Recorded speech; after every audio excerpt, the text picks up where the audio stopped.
Tonight, you don't need to reach any conclusions. You don't have to put your life in order right now. You don't have to solve what's worrying you. You only need to stay here. Your body is tired, but your mind is still running as if it were daytime. Thoughts that show up uninvited, memories that return, unfinished things that feel heavier when everything is quiet. And the more you try to shut your mind down, the louder it becomes. Tonight, we're not going to push anything. Tonight, we're not going to control anything. This space isn't about thinking better, it's about thinking less. It's not about finding answers. It's about letting go of the search for a while and resting peacefully. Sometimes resting isn't about understanding what's happening, but about stopping the fight with it. About allowing the mind to soften, the body to breathe, and the moment to be enough just as it is. The night isn't asking you for solutions, only for your presence. There's no rush here, nothing is urgent right now. Nothing needs your immediate reaction. If you feel like your mind won't switch off, like the day is still echoing inside you, stay. Don't fight the tiredness. Don't try to force sleep. Just listen, breathe, and let this moment hold you. What comes next isn't noise. It's a path toward calm. Have you ever felt like everything around you is falling apart and your mind turns into a battlefield? The traffic, the arguments, the unexpected problems. And there you are, reacting without thinking, wasting energy and losing control. But listen to this. It's not the storm that decides your fate, it's how you choose to move within it. If you don't take the reins of your mind, someone or something else will. And believe me, you won't like it. The world doesn't stop. Everything can change in a second. An unexpected call, bad news, a problem you never saw coming. And when everything shakes, that's when it shows what you're really made of. It's not luck or brute strength that keeps you standing, but your ability to stay calm when everything is falling apart. Stoicism doesn't promise you a life without problems, but it does teach you something better: how to build an inner fortress so solid that no storm can tear it down. In this video, you're going to discover 12 Stoic lessons that can transform your mindset and give you a peace that nothing and no one will ever take from you. If you put into practice what you're about to hear, you'll stop being dragged by chaos and start being the master of your mind and your destiny. So, my friend, get ready, because what you're going to learn here will change the way you face every single day of your life. Ready? Let's go. But first, I'm going to tell you something you won't forget. The night was filled with sirens and smoke. The fire had started in the building next door, but it spread so fast it reached the block where Laura lived. In the middle of screams and chaos, she managed to get out into the street with only what she was wearing. She only had time to grab her phone and her keys. The rest was reduced to ashes. As she watched the flames devour everything she knew, she felt as if her whole world was burning along with her belongings. Photos, memories, her work computer, even the letter her mother had left her before she died, all gone in a matter of minutes. That night, she slept in her car. It was raining, and the sound of raindrops hitting the windshield was the only thing breaking the silence. She cried. She felt anger, and she asked herself, now what? How do you move on when you lose everything? Days went by and Laura found no answers. She hid away in cafes to connect to Wi-Fi, tried to appear normal, but inside she felt a black hole. Until one day, while searching through saved files on her phone, she came across a screenshot of a phrase her grandfather always repeated: "What matters is not what happens, but how you react to it." She looked it up and discovered it came from Epictetus, a Stoic philosopher who had been a slave and yet taught how to be free on the inside. She read more about him and about Marcus Aurelius, about how they faced situations infinitely worse without losing their calm. And there, in the middle of her pain, something new began to grow. A calm she had never felt before. Laura stopped lamenting over what she had lost and began focusing on what she could control: her mind, her attitude, her next step. She used her savings to rent a small studio. No furniture, no decorations, just a mattress and a makeshift desk. But every morning she told herself, "It's not things that give me value. I'm the one who gives value to my life." Little by little, she rebuilt not only her home but also her mindset. She learned to live light without depending on what could be taken away. And that experience, which at first seemed like a curse, became the spark that led her to launch her own online business. Today, she shares her story in talks, and when people ask her how she did it, she answers with a calm smile. "I understood it the night I lost everything." Your mindset is everything. Stay calm and have confidence in yourself. You know what's the best part of this story? It's not about the fire. It's about how a trained mind can rise even from the ashes. Laura didn't become strong because she had no fear, but because she embraced it and decided not to let it defeat her. That is the power of Stoicism. That is the calm and confidence I want you to discover today. Now tell me, how long has it felt like chaos is winning the game against you? I'm not talking about normal, everyday stress. I'm talking about that feeling that you've lost control, that anything can set you off, that your confidence shakes at the slightest thing. If this question strikes a chord with you, subscribe and become an exclusive member to keep strengthening your mind and building a calm no one can break. And share it in the comments. What's the thing that's stealing your peace the most lately? Or simply write, "Stoic at heart." Today I take the first step to regain control of my life. 1. Are you still trying to control what you can't? My friend, let me describe something and tell me if it sounds familiar. You've got your day planned down to the last detail. Your outfit's ready, your to-do list set, even the podcast you're going to listen to on your way to work. Everything under control. But all it takes is for the subway to run 3 minutes late or a coffee to spill on your shirt, and you change completely. Your body tenses, your mind fills with silent curses, and in your head your whole day is already ruined. Have you noticed how much we try to control? Not only what we do, but also how people talk to us, how things should turn out, even how others should feel. We want everything so under control that we forget to breathe when something goes off script. Picture this. You're sitting at a cafe terrace, coffee in hand, the sun on your face, perfect temperature. But just when you're about to get up and head to the beach, the sky clouds over and it starts to rain. Not a soft romantic drizzle, no. A downpour that destroys umbrellas and leaves your flip-flops floating. You get angry, of course. You think, why right now? But don't you see? You're already in control freak mode. It's like wanting to command the wind that moves the palm trees. Can you imagine someone trying to give orders to the wind? It's ridiculous. Yet we do it every day. I've done it too, I won't lie. I once organized a boat trip with friends. I had everything ready. The route, the food, even a sailor-themed playlist on my phone. But the sea that day was rough. Very rough.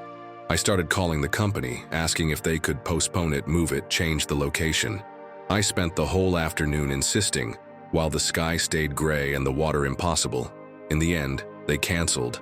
Tired of fighting what I couldn't control, I improvised a picnic on the beach instead. Nothing like the original plan, but you know what?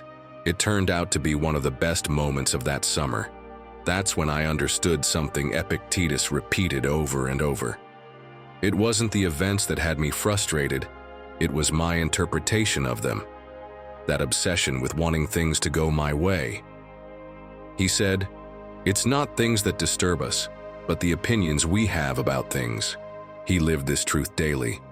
Born a slave, and still he taught that true freedom isn't in your circumstances, but in your mind. Epictetus practiced every day what you and I need more than ever: the ability to let go of what you can't control and choose how you respond. And it's not just ancient philosophy. Neuroscientist Maya Shankar explains it clearly.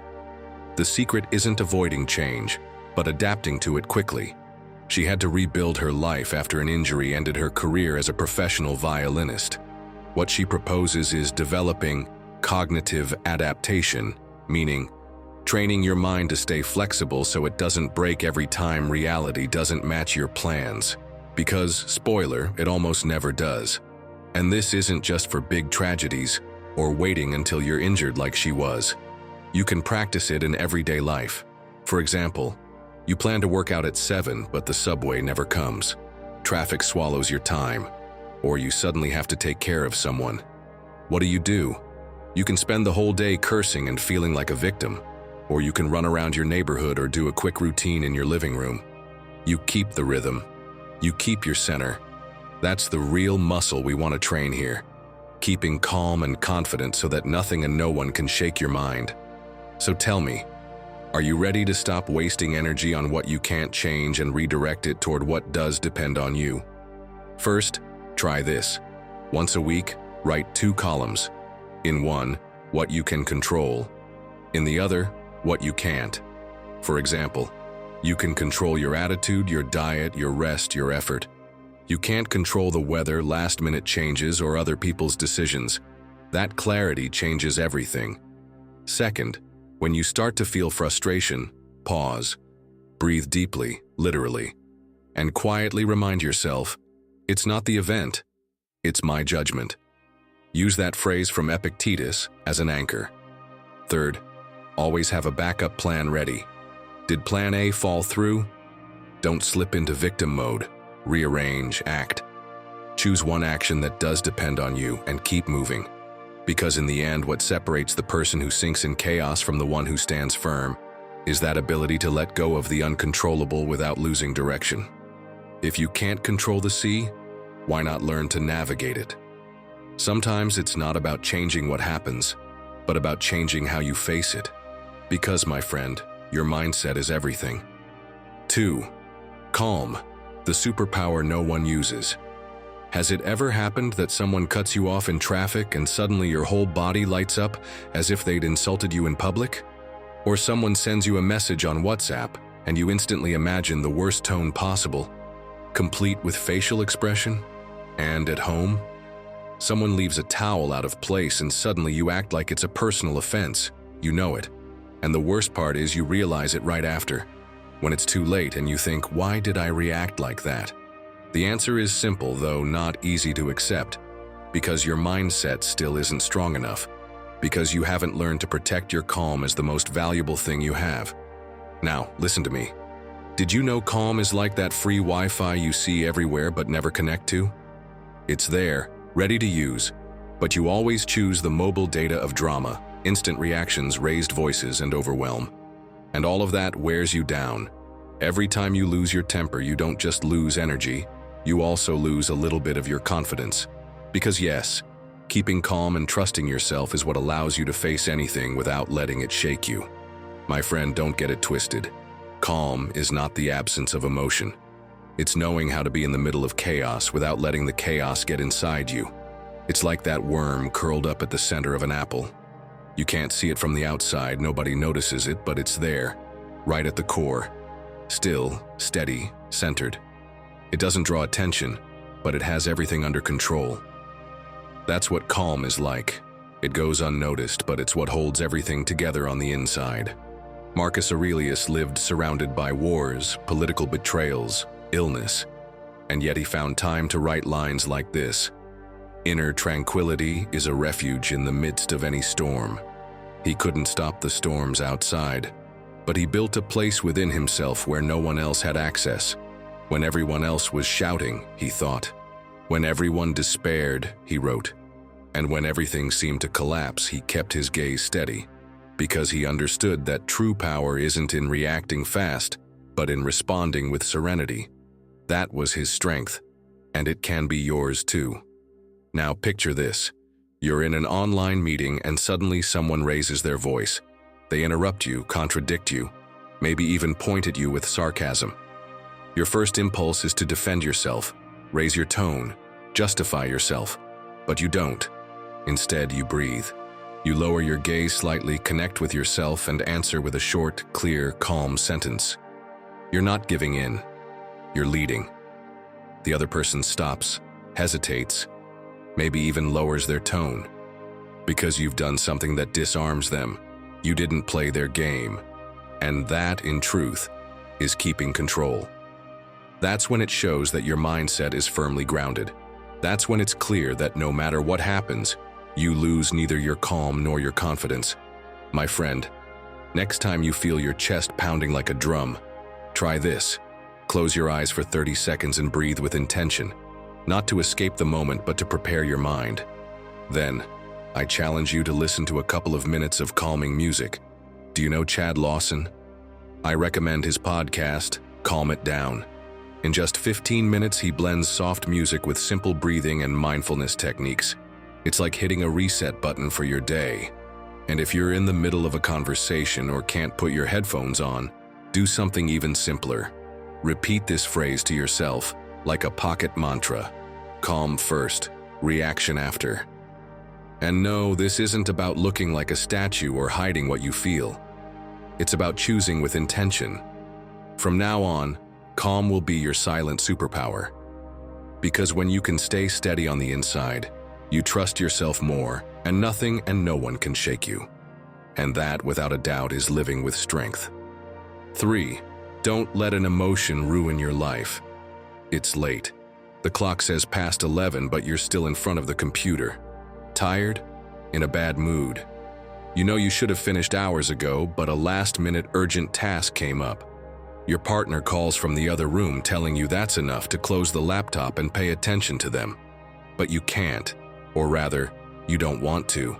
You're frustrated because the computer is slow, the programs won't load, and everything seems to be against you right when you're in the biggest rush. You try to do everything at once, read, edit, send, and you do, with a mistake, a serious one, the kind that could earn you a big scolding, or worse. Then comes the emptiness, the anger, the why did I react like that, and it's not the first time. It's happened before. A bad look, a misplaced word, a click made without thinking. And the funny thing is, it's not the problem that ruins your day, it's your reaction to the problem. That emotion that shows up suddenly and takes the wheel, while you're just there, a passenger in your own head. Seneca wrote about this a lot in On Anger. He believed anger was the most destructive of impulses, that it appears quickly, disguised as justice, but then destroys everything. And the worst part is, it never comes alone. It always drags something with it. A bad decision, a broken relationship, a lost opportunity. That's why he insisted on stopping it the moment it starts to show. He wrote something that will stay with you for a while. No test of greatness is more reliable than to remain in a state where nothing can disturb you. And the more you think about it, the more sense it makes. Do you think he meant being made of stone? Of course not. Even if it doesn't seem like it, the Stoics were human too, with feelings. What he meant was that nothing, no matter how strong, should be able to knock you off your center. Because feeling anger, sadness, fear, that's normal, yes. But letting those emotions decide for you, that's something you can avoid. So my friend, next time you feel anger starting to take over, how will you take back control before it wrecks your day? Let's go back to that opening scene. You're there, in front of the computer, the screen frozen, the clock ticking, your partner calling from the hallway telling you it's time to stop. Anger starts to rise in your chest, you start to sweat, every sound irritates you. Every second feels like a provocation. Your blood boils. You want to yell, slam the laptop shut, blurt out anything. But right there, right at that moment when it feels unstoppable, you have a choice. As psychologist Jordan B. Peterson says, you're not obligated to act like that inner child who loses control when things don't go their way. You can be the adult who sets limits, who breathes, who observes before reacting. Because no, you don't always have to act in the heat of the moment. In fact, the wisest, and also the bravest thing is often to do nothing. For now. First, identify which emotion is speaking to you. Because yes, emotions speak, and if you don't recognize them, they'll just keep shouting louder. Name it. Say quietly, this is anger, or this is frustration, or this is fear. By naming it, you give it shape. And when something has shape, it stops being so scary. You start to see it for what it is, a temporary reaction, not a sentence, not an order, just an emotion that will pass. Then add what we could call your reset ritual. It doesn't need to be fancy. You don't need to turn off all the lights and sit in lotus position. Just break the loop. Stand up and stretch your arms, open the window. Touch something cold with your palms, like a faucet or a mug. Breathe deeply, but with intention, as if each exhale was letting out a bit of that inner poison. Walk to the balcony and stay there for 5 minutes. Look at the sky. Observe what's happening inside you without judging it. And from there, from that small pocket of silence, you can decide again. You can take back the wheel before a fleeting emotion destroys what matters most to you. Remember this, your mindset is everything, and if you don't master your emotions, they'll make the decisions for you. And most of the time, you won't like the outcome. As Seneca said, to conquer your emotions is to conquer your life. Now tell me, when was the last time an emotion ruined your day? Share it in the comments. Or simply write, Stoic at heart. Today I learned to take control from within. 4. Embrace what you're meant to live. What if I told you that accepting when life runs you over isn't giving up? It's freeing yourself. Sounds contradictory, I know. But tell me this. How many times have you fought against reality as if it were a personal injustice? Something important gets canceled. The result isn't what you expected. Someone changes their mind. It rains on the very day you'd planned to go out. And there you are, angry, frustrated, feeling like the world is against you. And yes, I know, there are moments when it feels like everything is shaking, like life is pushing you and it's hard to stay on your feet. But my friend, that's exactly where the real challenge comes in. Accepting without surrendering, adapting without losing yourself. Like that bamboo that, in the middle of a typhoon, bends and sways with the wind, but doesn't break. On the contrary, it survives. Because it doesn't fight against the inevitable. It embraces it and waits for the moment to rise again. Marcus Aurelius knew this well when he wrote, "If something external distresses you, the pain is not due to the thing itself, but to your perception of it. And you can change that perception at any moment. There's no more powerful reminder that you are not trapped by what happens, but by how you choose to live it. And the best part is, that's entirely up to you." Picture this.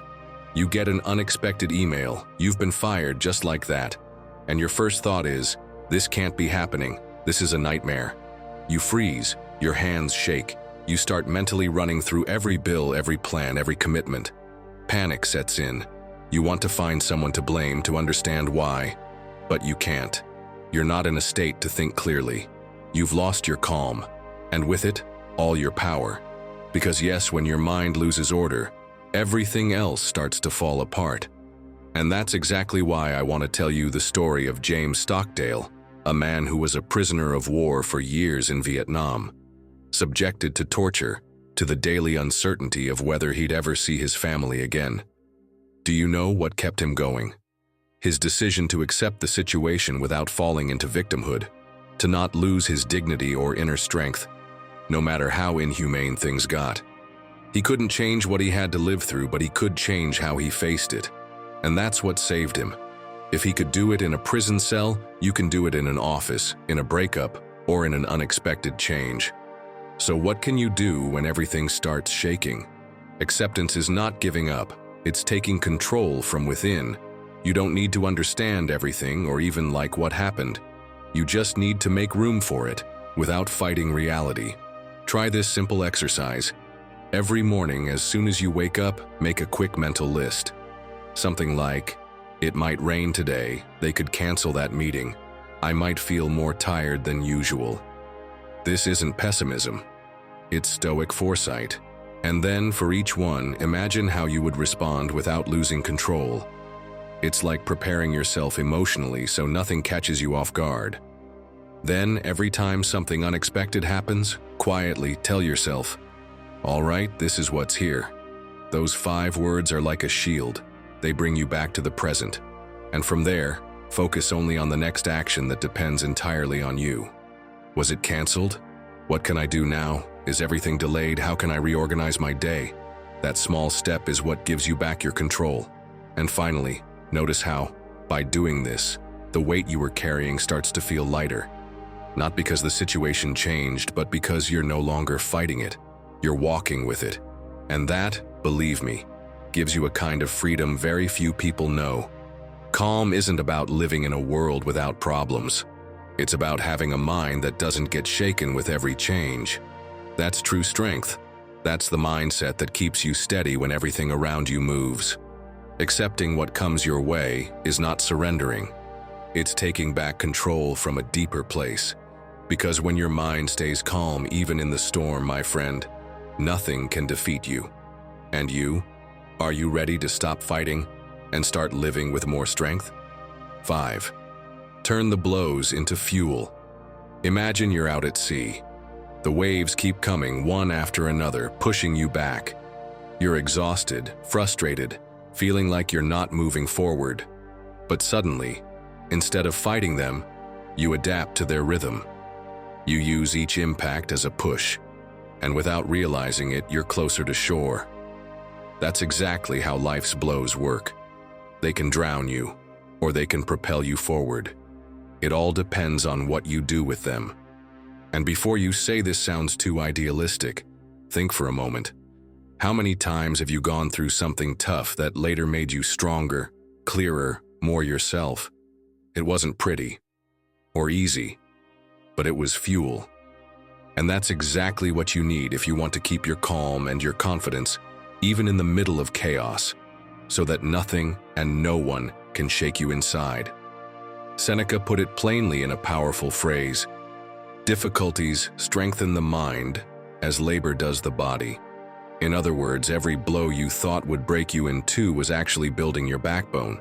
But of course, this only works if you learn to see those difficulties as training. And here's the key question: are you doing that? Because often it's not the blow that hurts most. It's how you interpret it. If you believe something bad means you're not good enough, you sink. But if you see it as a challenge forcing you to level up, your mindset changes. And that's where your true strength begins. Picture this. You're working on a big project, days of effort, sleepless nights. And just 1 week before delivery, the client cancels. Goodbye to your work, goodbye to the money. Worst of all, you feel it was all for nothing. That night you can't sleep. Your stomach's in knots. Anger, disappointment. But the next day, something shifts. You decide to learn a new skill so you can offer something different. You start small, taking on minor projects. One of those clients recommends you, and that unexpected turn, born from the blow, becomes your takeoff. No, it wasn't magic. It was choice. It was mindset. Now let's get practical, because this isn't just about inspiration, it's about movement. First, when you take a hit, bad news, rejection, disappointment, pause for a second. Breathe and ask yourself, what can I learn from this? What skill is life asking me to develop? Sometimes the answer won't come right away, but simply asking the question already changes your stance. Second, write down one action. Not something huge, something small, manageable. Can you read 10 pages of that book you've been putting off? Send that email you've been avoiding? Try a new strategy? Do it today. Because when you act, you stop being the victim of the blow and become the author of your response. Third, celebrate. Even if it's just one step. Even if all you did was get out of bed when it was hard. Even if you simply held yourself together without snapping. Celebrate the fact that you didn't let yourself be dragged under. Because that attitude is what feeds your confidence and strengthens your inner calm. Exactly what you need so that, no matter what happens, you don't lose control of your inner world. And if you ever feel like you can't take it anymore, that a blow has left you without strength or direction, hear this. In one episode of Rob Dial's podcast, he says something that stuck with me. That every time life knocks you to the ground, it's giving you a new perspective. And from down there, you can see things you'd never notice standing up. So when you're in that place, put on your headphones and listen to one of those episodes. It won't fill you with empty slogans, but with concrete ideas to get back up stronger. Sometimes, you just need someone to remind you that this blow, if you use it well, can be your best push forward. My friend, I'll leave you with this thought. What's the most recent blow you could turn into fuel? Think about it. Because maybe, right there, in what hurts now, is your next big opportunity. Share it in the comments. And if you feel this message connected with you, write, "Today I turn my blows into fuel." Because recognizing the hit, taking a deep breath and moving forward with determination is for the brave, and you've already proven you can be one. 6. Why do you let others decide your worth? How many times has an offhand comment made you feel smaller than an ant on a dance floor? It can be something as simple as a coworker saying, "Wow, you've really got a Monday face today," and suddenly you spend the rest of the day feeling tired, even if you woke up full of energy. Or a friend joking, "That shirt is original," and now you don't feel comfortable wearing it. It's as if their opinion had a direct button to lower your self-esteem. And the strange thing is, many times, that person didn't even mean it badly. It's happened to you, I'm sure. You hand over a power others should never have, the power to decide how you feel about yourself. And that's where the ideas of an old friend come in, Epictetus, who said, "It's not things themselves that disturb us, but our opinions about those things." Think about it. It's not the comment, not the meme, not the strange look. It's the meaning you attach to it that makes you feel one way or another. You're the one giving it the label, and with it, the emotional weight. Picture this. Someone posts a meme in your work WhatsApp group making fun of your idea from the last meeting. There's an awkward silence. Everyone's reading, waiting for your reaction. You could get angry, go on the defensive, or just stay quiet and swallow the frustration.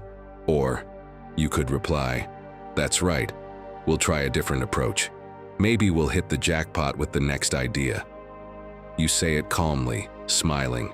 You don't just disarm the jab. You send a silent message. You're not defined by jokes or criticism. My friend, the next time someone tries to slap a label on you, ask yourself if you're going to let it stick or tear it off right away. Your worth doesn't come from their opinion. It comes from how you choose to see yourself. And holding on to that confidence, that inner security, is what makes you unshakable. There are simple ways to train this, but you have to be consistent. Here's one. Start the day with a phrase that reminds you who you are before the world tries to tell you. Something like, "I'm here, I'm enough, and nothing is going to move me today." Don't say it like you're reading instructions. Say it with intention, standing tall, as if you were putting on invisible armor. Another key, celebrate every small win. Yes, even sending that email you've been putting off for weeks. Pause, breathe, and tell yourself, "I did it. I'm stronger than before." It might sound simple, but your mind registers it as proof that you're capable.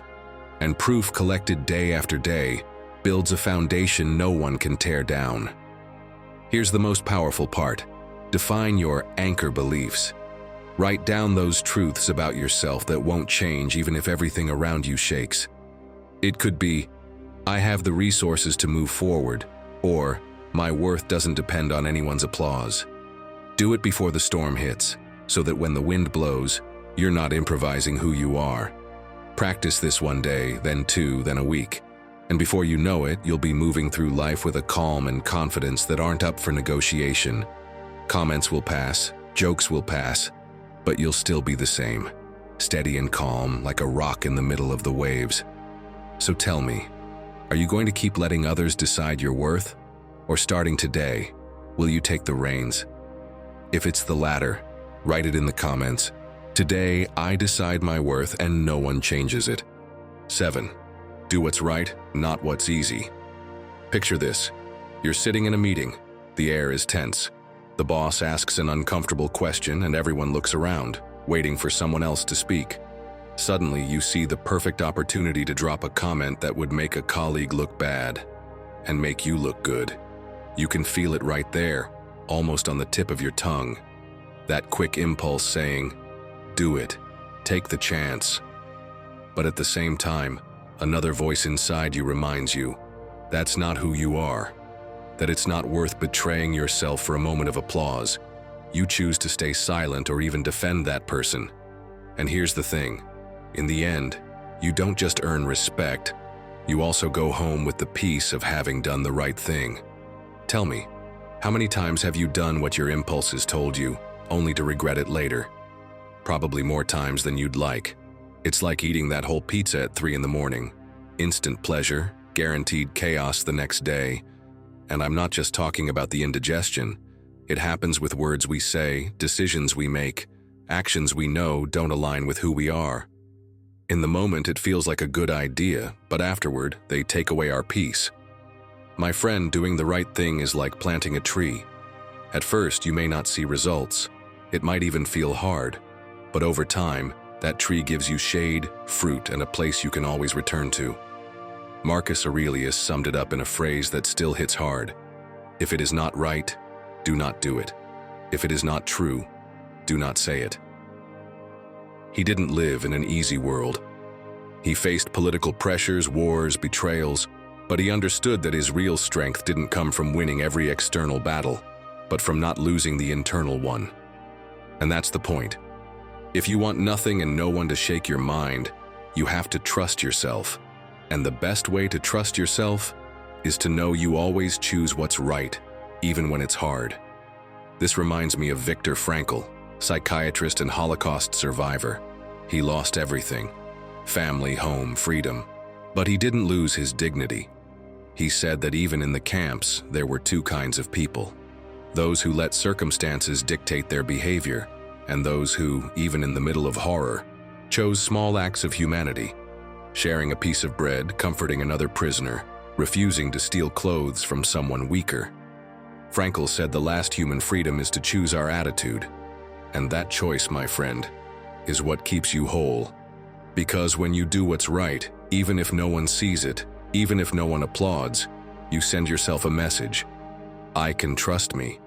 And that creates a kind of calm that's very different from the one given by circumstances. It's a calm that doesn't depend on whether the day is sunny or pouring rain.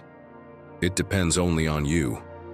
So next time temptation whispers, "Do it now," you'll already have practiced, and you'll be able to keep your calm and your confidence intact. First, define your non-negotiable values. Write them down. Keep them close. Don't let them just float around as vague ideas in your head.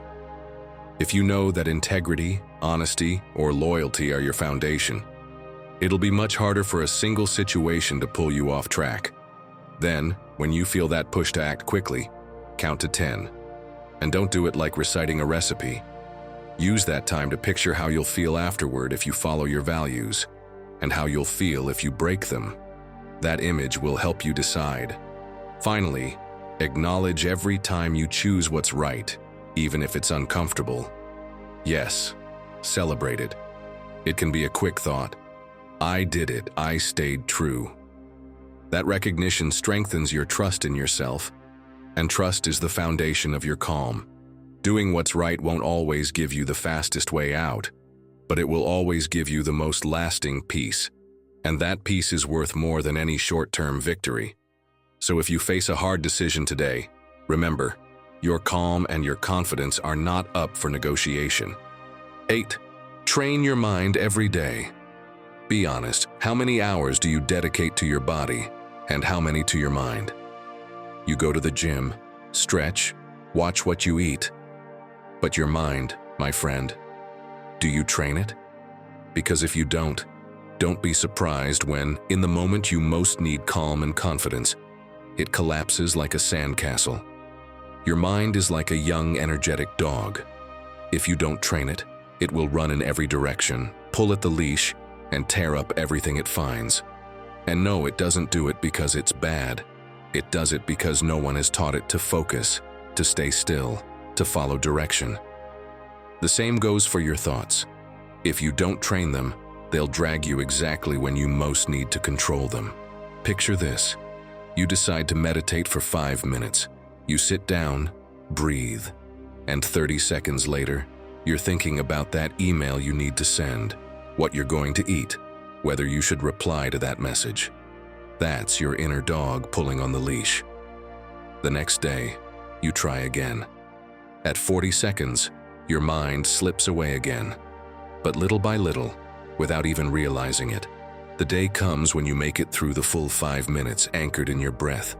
And then, when a tense situation comes along in real life, you discover you can hold on to your calm without being swept away by your thoughts. You know what Epictetus would tell you at that moment? No great thing is created suddenly. Mental strength isn't a talent you're born with. It's a daily practice. It's like lifting weights. It's not about one giant lift on a single day. It's about training a little every day until that strength becomes part of you. The Stoics understood this. If you wanted to stay firm in the face of insults, losses, or fears, you had to practice calm every single day, not just when problems showed up. And today, science says the same. Andrew Huberman, neuroscientist and educator, explains that daily repetition literally shapes your brain.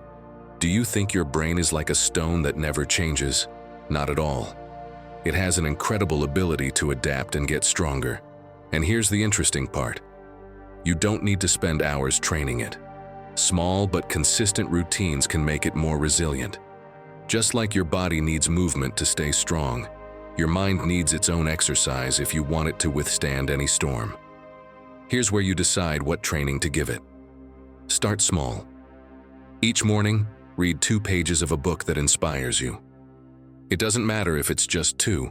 What matters is that you're training your mind to start the day with something that nourishes you, not something that drains you. Then, spend 5 minutes writing how you feel and what you learned from the day before. That simple habit helps you organize your thoughts, see patterns, and notice what robs you of calm and what gives it back. And before bed, instead of losing an hour scrolling through social media, put on a podcast that makes you think better, or an audio meditation that lets you end the day in peace. At first, you might feel like nothing's happening, that it's too little. But it's just like physical training. In the first weeks, you don't notice changes, until one day you realize you lift more weight, run faster, or last longer without getting tired. It's the same with your mind. And here's a key detail. Every time you train your mind, even for just a few minutes, you're building your confidence. Because when the hard moment comes, you know you have tools. You know you can keep calm without losing control. Training your mind isn't a luxury. It's your life insurance for when the world turns upside down. If you don't do it, you'll depend on everything going well to feel at peace. If you do it, you'll be the one deciding how you feel, even if everything around you is chaos. And believe me, that feeling of knowing you can trust your mind is priceless. So ask yourself, will you keep letting your inner dog drag you around, or will you teach it to walk by your side? Because the difference between getting lost in chaos or staying calm comes from what you do today, not tomorrow. A trained mind doesn't break. Every day you practice, you get closer to being unshakable. And that's the kind of strength no one can take from you. And if you feel your mind still gets pulled around by every noise, every message, every opinion, it's time to watch that other video you see on the screen. It will show you how to reinforce your calm even more, until nothing and no one can move it. And who knows, and maybe that's where you'll start to truly notice your change. 9. Live like you have no time to waste. My friend, what I'm about to say is a little harsh but necessary. Imagine someone tells you you only have 1 day left. Exactly 24 hours, not a minute more. Would you really stay angry over that message you didn't get a reply to? Would you keep replaying that silly argument you had yesterday? Of course not. Because in that moment, everything that steals your calm and confidence becomes ridiculous. And yet, you live as if your days were endless. As if there will always be a tomorrow to fix things or truly start. How many days do you think you have left? Really, it's not that many. To make it clear, I'll tell you what Tim Urban did. He illustrated life with a sheet full of little boxes. Each box represents a day of your life, from birth until, theoretically, death. Yes, no one knows the exact day, but let's assume it's many years. Can you imagine that sheet? You can even create it yourself. When you see it, I'm sure the first thing you think is, wow, that's not a lot. The problem is we think we have tons of boxes ahead, but we cross them off rapidly with nonsense that leads nowhere. And watch out, Every time you lose your calm over something that doesn't matter, you don't just erase a box, you erase a day you could have lived in peace and purpose. Seneca understood this very well. In his work on the shortness of life, he wrote, "It is not that we have little time, but that we waste much." He wasn't trying to scare you. He wanted to wake you up, to make you realize that your energy, your mental peace, and your confidence are as valuable as time, and they fade just as fast if you don't take care of them. The Stoic didn't waste his days on useless arguments or chasing approval. He knew the clock doesn't stop, and every day lived with calm and focus is a day won. Think about it. You spend half an hour doubting whether to send an email, 2 hours on TikTok watching recipes you'll never cook, and you postpone calling your mom because "I'll call her tomorrow." Then you say you don't have time for yourself. But no, the problem isn't time. It's what you spend it on, and how you let emotions and reactions you don't control drain it from you. So, my friend, if you don't want to reach the end and realize you've spent most of your days on things you don't even remember, start today. Ask yourself the uncomfortable question, what can I do right now to truly live? First, eliminate one thing you know doesn't add anything to your life. That endless scrolling, that series you don't even like but keep watching anyway, that habit of checking your phone every 2 minutes. Remove a time thief from your day, and you'll see how you regain space for what really matters. Second, dedicate a little time each day to something that brings you closer to who you want to be. It doesn't have to be a full hour. It can be 10 minutes of reading, a short walk to clear your thoughts, writing 2 lines about what you learned today. It may seem small, but it adds up. And best of all, it gives you the feeling that you're steering your life. Third, say what you need to say to the people you love. Today, not tomorrow, because tomorrow might not come. Call, send that message, make that visit. Don't save your words for a special moment. The special moment is now. And when you do, you free yourself from burdens that, without you realizing it, steal your peace and mental clarity. In the end, living like you have no time to waste doesn't mean rushing around. It means choosing carefully where you put your attention and energy. It means not letting a silly argument or repetitive thought steal an entire day from you. Because every time you choose calm over reaction and purpose over distraction, you gain a day that counts. And when you add up many days like that, you become someone nothing and no one can shake from the inside. 10. Silence. The trick no one tells you. When was the last time you were truly silent? And no, I'm not talking about when you're on the subway not talking to anyone. I mean a real moment of calm, no phone, no music, no background noise.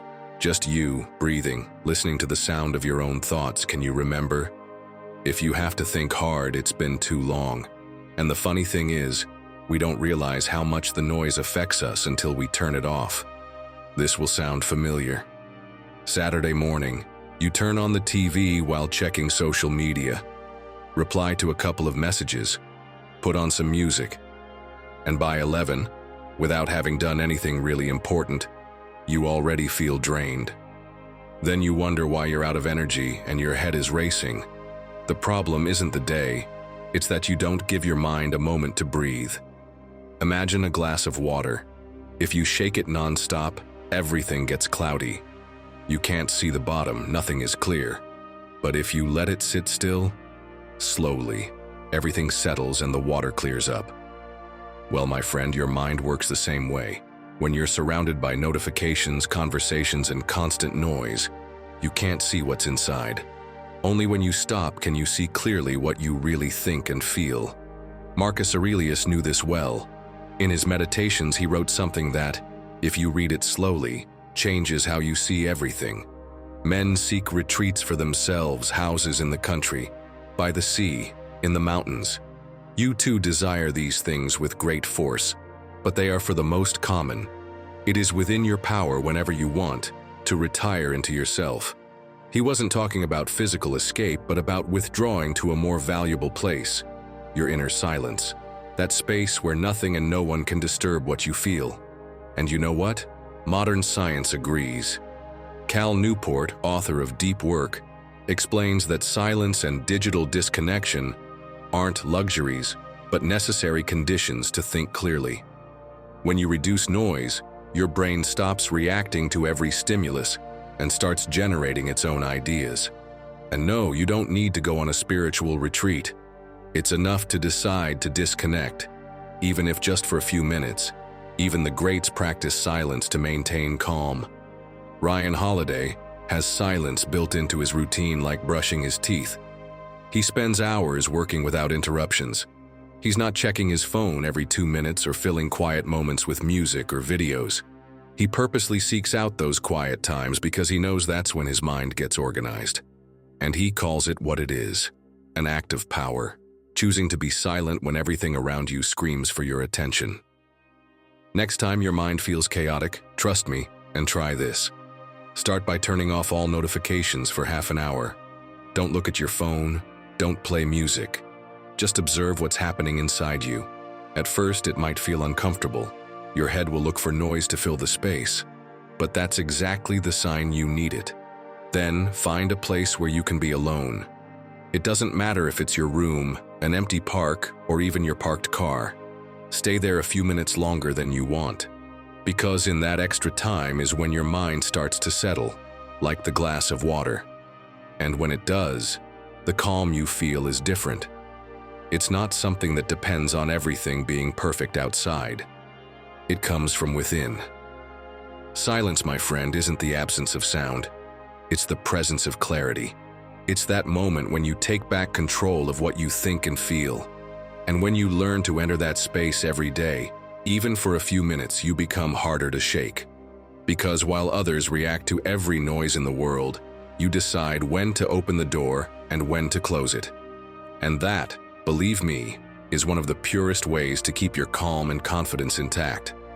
Now, tell us, what's your ritual for finding silence in the middle of chaos? Inspire others in the community to discover theirs.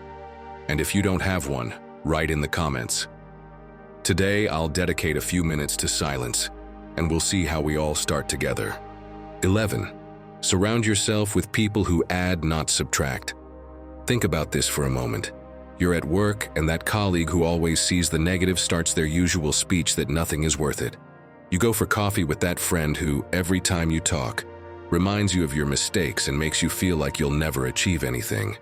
Or you get home, and someone close makes comments that sound like jokes, but leave you with a bitter feeling. Meanwhile, you wonder why lately your confidence feels shaky and keeping calm has become harder. Now reflect. Who are the 5 people you spend the most time with? Because believe it or not, you're becoming like them.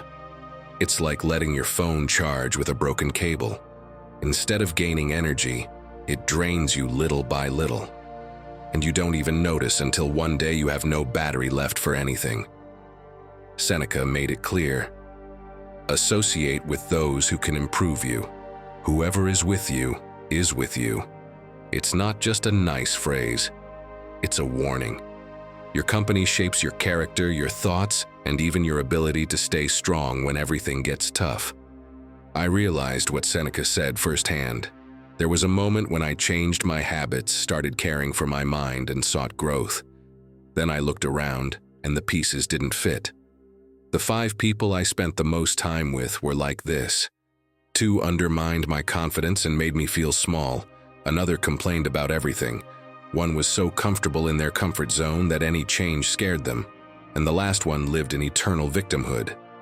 I wanted to move forward, discover opportunities, strengthen my mind, but I was stuck. Every time I was with them, I left drained, feeling like everything was harder than it really was. And I'm not the only one. Oprah Winfrey shared that something similar happened to her. She understood that her success wasn't just from talent or hard work, but from surrounding herself with people who pushed her to grow. She cut off relationships that drained her, even when they were close or meant a lot in the past, because she understood that to stay strong and confident, she had to protect her space. So, my friend, want to find out if the people around you add to your life or subtract? Let's check right now. First, take a snapshot of your environment. Don't put it off, do it right now. Grab paper and pen. Yes, really. And write down the names of the 5 people you spend the most time with. It doesn't matter if they're family, friends, coworkers, or someone you chat with daily. Now, next to each name, put a simple arrow up or down. Up, if after spending time with that person you feel more energized, motivated, with new ideas, or more calm. Down if instead you leave drained, doubtful, anxious, or feeling your confidence shrinks a little more. Then, look at the pattern. If more than half those arrows point down, there's your reason why lately it's been hard to keep calm and confident. It's like trying to run a marathon with a backpack full of stones. No matter how hard you try, the extra weight slows you down. Next, mark in another color the people you truly want to keep close. And think about how you can spend more time with them. Maybe it's a weekly coffee, a quick call to share good news, or even collaborating on a project together. You don't need grand gestures, just more moments that recharge you. Well done. Now comes the hard part, reducing time with those who subtract. It's not about disappearing from their lives overnight, but about protecting yours. Start by cutting short conversations that always end in complaints or criticism. Don't get into unnecessary arguments. And find healthy excuses to prioritize other activities that do add to you. Finally, commit to being someone who adds too. Ask yourself what you bring when someone spends time with you. Do you leave them feeling more alive or less? Because change doesn't start only with what you remove. It starts with what you offer. Because in the end, your ability to keep calm and trust yourself also depends on who walks beside you. If you surround yourself with people who believe in you, inspire you, and push you forward, you'll have an invisible shield against anything trying to shake your mind. The question is, are you willing to make that cleanup and keep only those who add? And if everything we've seen so far has helped you recover your calm and confidence, wait, because what's coming next is the piece that can hold it all together. Because there's no point in learning to stand firm if you then let certain people dim your light. That, perhaps, is the most decisive factor to shield your mind and inner peace. 12. Be the one who stands when everything falls. They say ice doesn't forgive. And in 1915, a group of men found out the hardest way possible. In the middle of Antarctica, an endless sea of ice and a wind that cuts the skin like blades. The ship Endurance was trapped, imprisoned between sheets of ice slowly crushing it. Ernest Shackleton, the captain, watches his crew. Fear starts to set in. Some shout, others shut down in silence. The cold is unbearable, and supplies won't last forever. Any inexperienced leader would have broken right there. But Shackleton didn't. He walks among his men, speaks calmly, transmits confidence. No false promises, only a firm message. We will all get out of this together. For months, guided by that unbreakable calm, they survive until rescue arrives. I tell you this because it's a brutal reminder of what happens when, even in disaster, you choose to stay calm. It's not magic, it's leadership. It's like being a lighthouse in the middle of a storm. You can't stop the waves, but you can guide those around you with your light, even when the night is darkest. Marcus Aurelius wrote something that could have been in Shackleton's mind.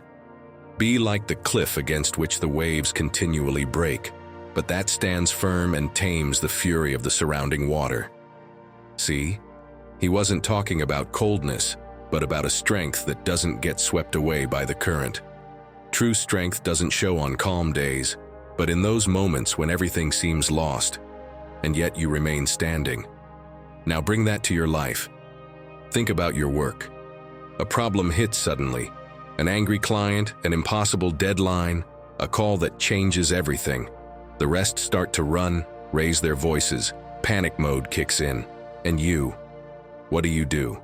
If you're the one who takes a deep breath, lowers your voice, observes before acting, you're the one who sees solutions where others see only chaos. And believe me, in those moments, everyone looks to you, even if they don't say it. Here comes the challenge. Next time you find yourself in the middle of a whirlwind like that, ask yourself, do I want to be dragged away, or do I want to be the one holding steady? Because keeping calm isn't passivity, it's strategy. Start with a simple gesture. Quietly remind yourself, like a mental anchor. I am not the chaos. I am the calm. It may seem small, but it changes your posture, your gaze, your breathing. Then, act slowly and with intention. The one who rushes stumbles. The one who measures each step advances. And finally, trust that the storm will pass. It always does. But if you've managed to resist, you'll come out stronger, with your head held high and the respect of those around you. My friend, this is the moment you decide what role you'll play in the story. You can be just another person who shouts and gets swept away. Or you can be the one who, even when everything falls, stands firm. Because in life, you won't always control what happens outside, but you can always decide how strong you stand inside. And there, in that space of calm no one can touch, is where you truly win. Keeping calm and trusting yourself is what truly allows you to move forward without anything or anyone shaking your mind. Every day is a test, and at the same time, an opportunity to prove to yourself that you can stand firm.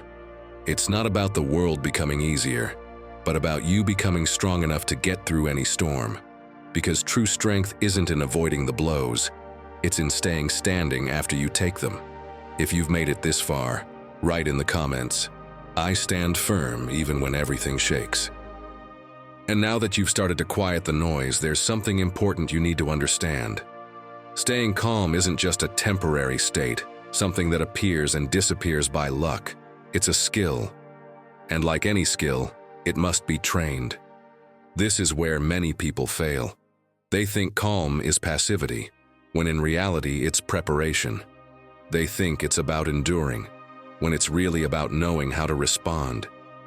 And without tools, the mind goes back to reacting the same way it always has, with tension, impulse, and exhaustion. That's why what comes next matters. Stay with me and discover it. Your mind doesn't obey you. You know it. It dominates you, yells at you, drags you around, and you just react, like a puppet, like a slave. How many times have you done the exact opposite of what you knew you should have done? It's not random. You've lost control. But that ends today. Today, you're going to learn how to break your mind, bring it to its knees, because either you control it or it destroys you. This isn't just another video. This is training, a mental battlefield. Here, you're going to learn the 12 Stoic lessons you need to silence that inner voice that sabotages you, that holds you back, that makes you hesitate. No pretty speeches. This is war, an inner war. And if you don't win it, your mind will. The Stoics were clear, the mind is a wild animal, and if you don't train it, it devours you. Are you ready to take control, to toughen up from the inside and become the master of your thoughts? Then let's begin. There's no time to waste. But before we start, let me tell you the powerful story of Alma. Because what happened to her won't just move you. It might actually change the way you listen to your own mind. Alma's hands didn't shake. Her thoughts did. On the outside, she seemed normal. Walked fast, did the groceries, replied to emails, smiled at the neighbors. But inside, every day was a battle. It wasn't anxiety like the one you read about in psychology books. It was something quieter, more persistent. A constant voice in her head telling her how she should be, what she was doing wrong, everything she wasn't enough for. Are you really going out dressed like that? There you go again, buying stuff you don't need. Look at your face in the mirror, no one's going to take you seriously. Another day gone and you did nothing important. Every morning she opened her eyes to a phrase that didn't need coffee to wake her up. Come on, you're already late again. And from that moment on, it was all judgment. She criticized herself for what she ate, for what she said, for not doing enough, for doing too much, for not being better. It was like living with an obsessive personal trainer screaming in her head, "Not like that. Not this either, see? Wrong again." The problem was, Alma had normalized that voice. She thought everyone's mind worked like that. Until one day, without meaning to, something tiny and absurd happened and changed everything. It was at the supermarket, a Tuesday mid-afternoon. Alma had the cart half full with things she didn't need but had grabbed out of anxiety. While waiting in line, She started mentally replaying a meeting at work. Nothing major had happened, but she'd stumbled while explaining an idea. And for several minutes now, she'd been repeating to herself, "You sounded dumb." Same thing as always. No one takes you seriously, you're going to miss out on chances. Why do you even speak if you end up sounding useless? She didn't even realize she had started whispering it under her breath, and then she said it out loud, without thinking. "I'm a mess." The woman behind her heard it. She was older, maybe in her 60s, hair tied back, a huge scarf, and a calm in her eyes that clashed with all the noise in the aisle. She looked at Alma and, without intruding, said softly, "What you just said to yourself, would you ever say it to someone you love?" Alma turned with a tense smile, trying to play it off. She didn't know whether to laugh or apologize, but the woman wasn't looking to chat. She simply added, "Marcus Aurelius once said, 'Your soul becomes dyed with the color of your thoughts. Be careful how you speak to yourself.'" And that was it. Not another word. She moved forward with her groceries and disappeared down the aisle. Alma paid, left, got into her car. And that sentence stuck with her like it had been spoken in echoes. She couldn't shake it off. She had never thought that the inner voice that always criticized her, the one she believed was necessary to improve, might actually be harming her more than anyone she'd ever met. That night she didn't do anything special. She didn't journal, didn't meditate, didn't go for a sunset walk. She just stayed silent. And for the first time in a long time, she didn't let that voice have the last word. When she caught herself thinking, "You didn't do anything useful today," she forced herself to reply, "I breathed today." And that was enough. The voice didn't disappear, of course not. But it no longer ruled her. Because Alma, without even realizing it, had remembered something many people forget. That your mind, if left unchecked, becomes your worst enemy. But if you train it, it becomes your greatest ally. Sound familiar? Well, if you're also tired of your mind punishing you, this training is for you. Today, you're going to learn 12 Stoic lessons that, like Alma, will help you take back control. Let's begin. Friend, if this content is bringing you value, consider subscribing and becoming an exclusive member to unlock unique perks. And tell us in the comments, what part of your life do you feel your mind has been controlling more than it should? Where do you feel you've lost control? Or simply write, "Stoic at heart, starting today I'm taking my power back." 1. Not everything deserves your attention. Tell me something, my friend. How many times have you spent hours thinking about something that, deep down, wasn't even worth 2 minutes of your time? How many times has a phrase, a gesture, or a comment stayed stuck in your head, as if it had the right to live there? Your mind can't stay switched on all the time like a flashlight with no off button. If you don't filter what you let in, it gets overloaded. And when your attention goes everywhere, your peace disappears with it. Your attention is like an old phone battery. If you've got 20 apps running in the background, it drains in no time. Same with your mind. If everything matters to you, you empty yourself. And you might not notice it right away, but later you're exhausted and don't even know why. You get irritated easily. You struggle to think clearly, because you've been giving away your energy to everything that doesn't deserve it. Let me tell you something that happened to me not long ago. I was in a work meeting, and while I was explaining an idea for a project, one of my co-workers, the type who always makes half jokes with a sting, cut me off and said, "Well, we'll see if this time something actually gets finished." A couple of people laughed, just like that, like it was nothing. I acted like it didn't bother me, kept talking as if I was fine, but inside, my head exploded. I left that meeting and couldn't stop thinking about the comment. I repeated it to myself 5 times while walking down the hallway. I imagined all kinds of clever comebacks I could have said, how I could have shut him up, what would have happened if I had responded. And that wasn't the worst part. I dragged it with me the entire day.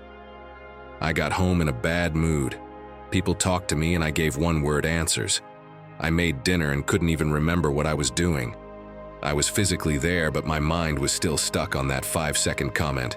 I went to bed and my chest still hurt from the frustration. And the weird thing is, That guy probably didn't think about me for more than 2 minutes after he said it. And me? I spent the whole day obeying a comment that didn't even deserve attention. That's when I realized something. The problem wasn't what he said. The problem was that I chose to give it everything. My focus, my mood, my afternoon. And the worst part? I did it without even noticing. In that moment, I also thought, would Marcus Aurelius be walking the palace halls rehearsing sarcastic comebacks for his Senate? I doubt it. He would have written something in his journal like, "Today, I practice not getting hooked by noise." That's exactly what the Stoics did. They trained every day to decide what was worth focusing their energy on and what wasn't. Epictetus put it bluntly, "Some things are up to us, others are not." But what people rarely say is that your attention is up to you. And where your attention goes, so does your energy, your mood, and your clarity. Maybe it's happened to you too. You're driving and suddenly you remember that awkward conversation from 3 days ago. And now it bothers you even more than it did at the time. And while you're mentally replaying it, you miss the view, the music, even the silence you probably needed. So next time your mind wants to dive into the first bit of drama it sees, breathe and try this. First, put a filter on your mind. Before getting hooked on something, literally ask yourself, is this going to matter in 3 days? If the answer is no, let it go. No, this isn't about avoiding reality. It's about not overreacting to everything. Then create a mental power-saving mode. Just like you silence notifications on your phone, do the same with certain topics or people. It's not ignorance, it's emotional management. If you know every time you open social media, you end up comparing yourself, give your mind a break. And finally, keep a list of things that do deserve your attention, so you can go back to them whenever your mind drifts. Reading something nourishing, calling someone who loves you, moving your body, cooking slowly, breathing deeply. Things that ground you, not burn you out. Your mind won't obey you if it's used to chasing every shiny thing it sees. Teach it to choose, because those who learn to protect their attention start taking back their power. And if you don't train it yourself, my friend, everything else will train it for you. And trust me, when that happens, your mind stops being yours. 2. Stop talking to yourself like your worst enemy. Picture this. You wake up on a Sunday with the idea of making the most of your day. You had a whole plan in mind. Work out, clean a bit, get ahead on some work, eat well, read that book you've left halfway, maybe even call that friend you've been putting off for weeks. But the morning slips away. You check your phone more than you should, get distracted by nothing, wander around the house like you're looking for something invisible. You eat whatever's at hand. And by 3 in the afternoon, you're already convinced the day is wasted. That's when the beating starts. Mentally, of course. You're lazy, see? Same old story. You don't deserve for things to go well. You can't even stick to one day. Look at everyone else making the most of their Sunday, improving, moving forward. And you, just a fool lying on the couch. But it doesn't stop there. You get up, go to the kitchen, see the pile of dishes and mutter without thinking, "You're a mess." You catch your reflection while washing your face and the voice comes back. You look exhausted. No wonder you're stuck. You're going nowhere like this. And the saddest part is this. If someone else talked to you that way, you'd cut them out of your life. But because that voice is coming from you, you swallow it without protest. And the next day, you repeat it. And the day after too. And then you wonder why your mind won't obey you. Why just when you need strength the most, you sabotage yourself. My friend, it's because you've trained your mind to do just that. You've taught it to treat you like the enemy. And now it's doing what it learned. A lot of people think the mind can be controlled by shouting at it, with insults, with pressure. But it works the exact opposite way. A mind that's afraid, judged, worn out. It doesn't respond with clarity. It responds with noise. And the noise grabs you, pulls you in, and you end up obeying the worst script in the world, the one you wrote yourself. Seneca said it clearly. A man who suffers before it is necessary suffers more than necessary. And you know when you start suffering before it's even time? When you mess up something small and immediately call yourself useless. When you don't even give yourself a second chance. The Stoic doesn't hurt himself. He doesn't insult himself. He corrects himself without contempt. He learns and moves on. But he doesn't throw stones at his own head. And if that feels too hard to change, listen to this.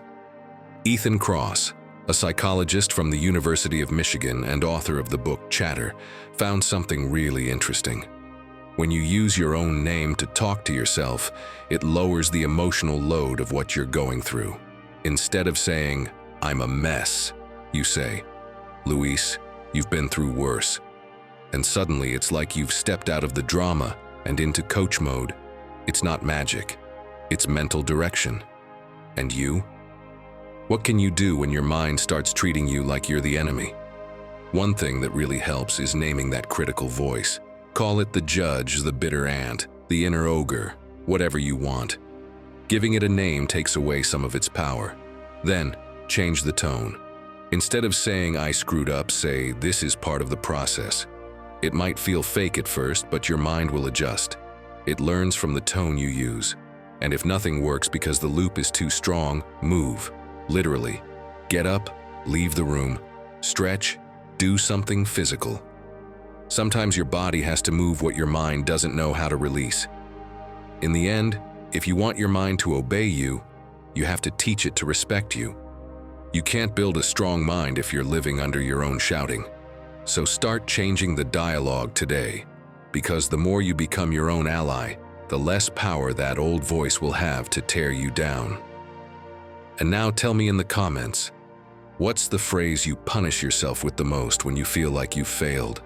Write it down like you're letting it go, like you're dropping a weight, because sometimes the first thing that needs to change isn't what you do, but how you speak to yourself when you don't get it right. 3. Trade drama for decisions. Has it ever happened to you that your mind starts spinning a whole tragedy and nothing's even happened yet? Like you've got a movie director in your head filming a disaster flick with dramatic music and slow motion without even having the script. Picture this. A friend takes a while to reply to your message, and your mind's already imagining they're mad at you, that you said something wrong, that they're ignoring you. You even scroll through the whole conversation trying to figure out what you did. Your mind's written a whole novel, and you don't even know if they've seen the message. And the worst part? Still, nothing's happened. That's how your mind works when it gets used to drama. It turns a pause into a slammed door, a wait into abandonment, a doubt into a punishment, and when that voice takes control, you just obey. Now imagine this. You get fired. No warning, no clear reason. Just a quick meeting, an awkward look, and a thanks for everything. You stand there holding the letter, stomach in knots.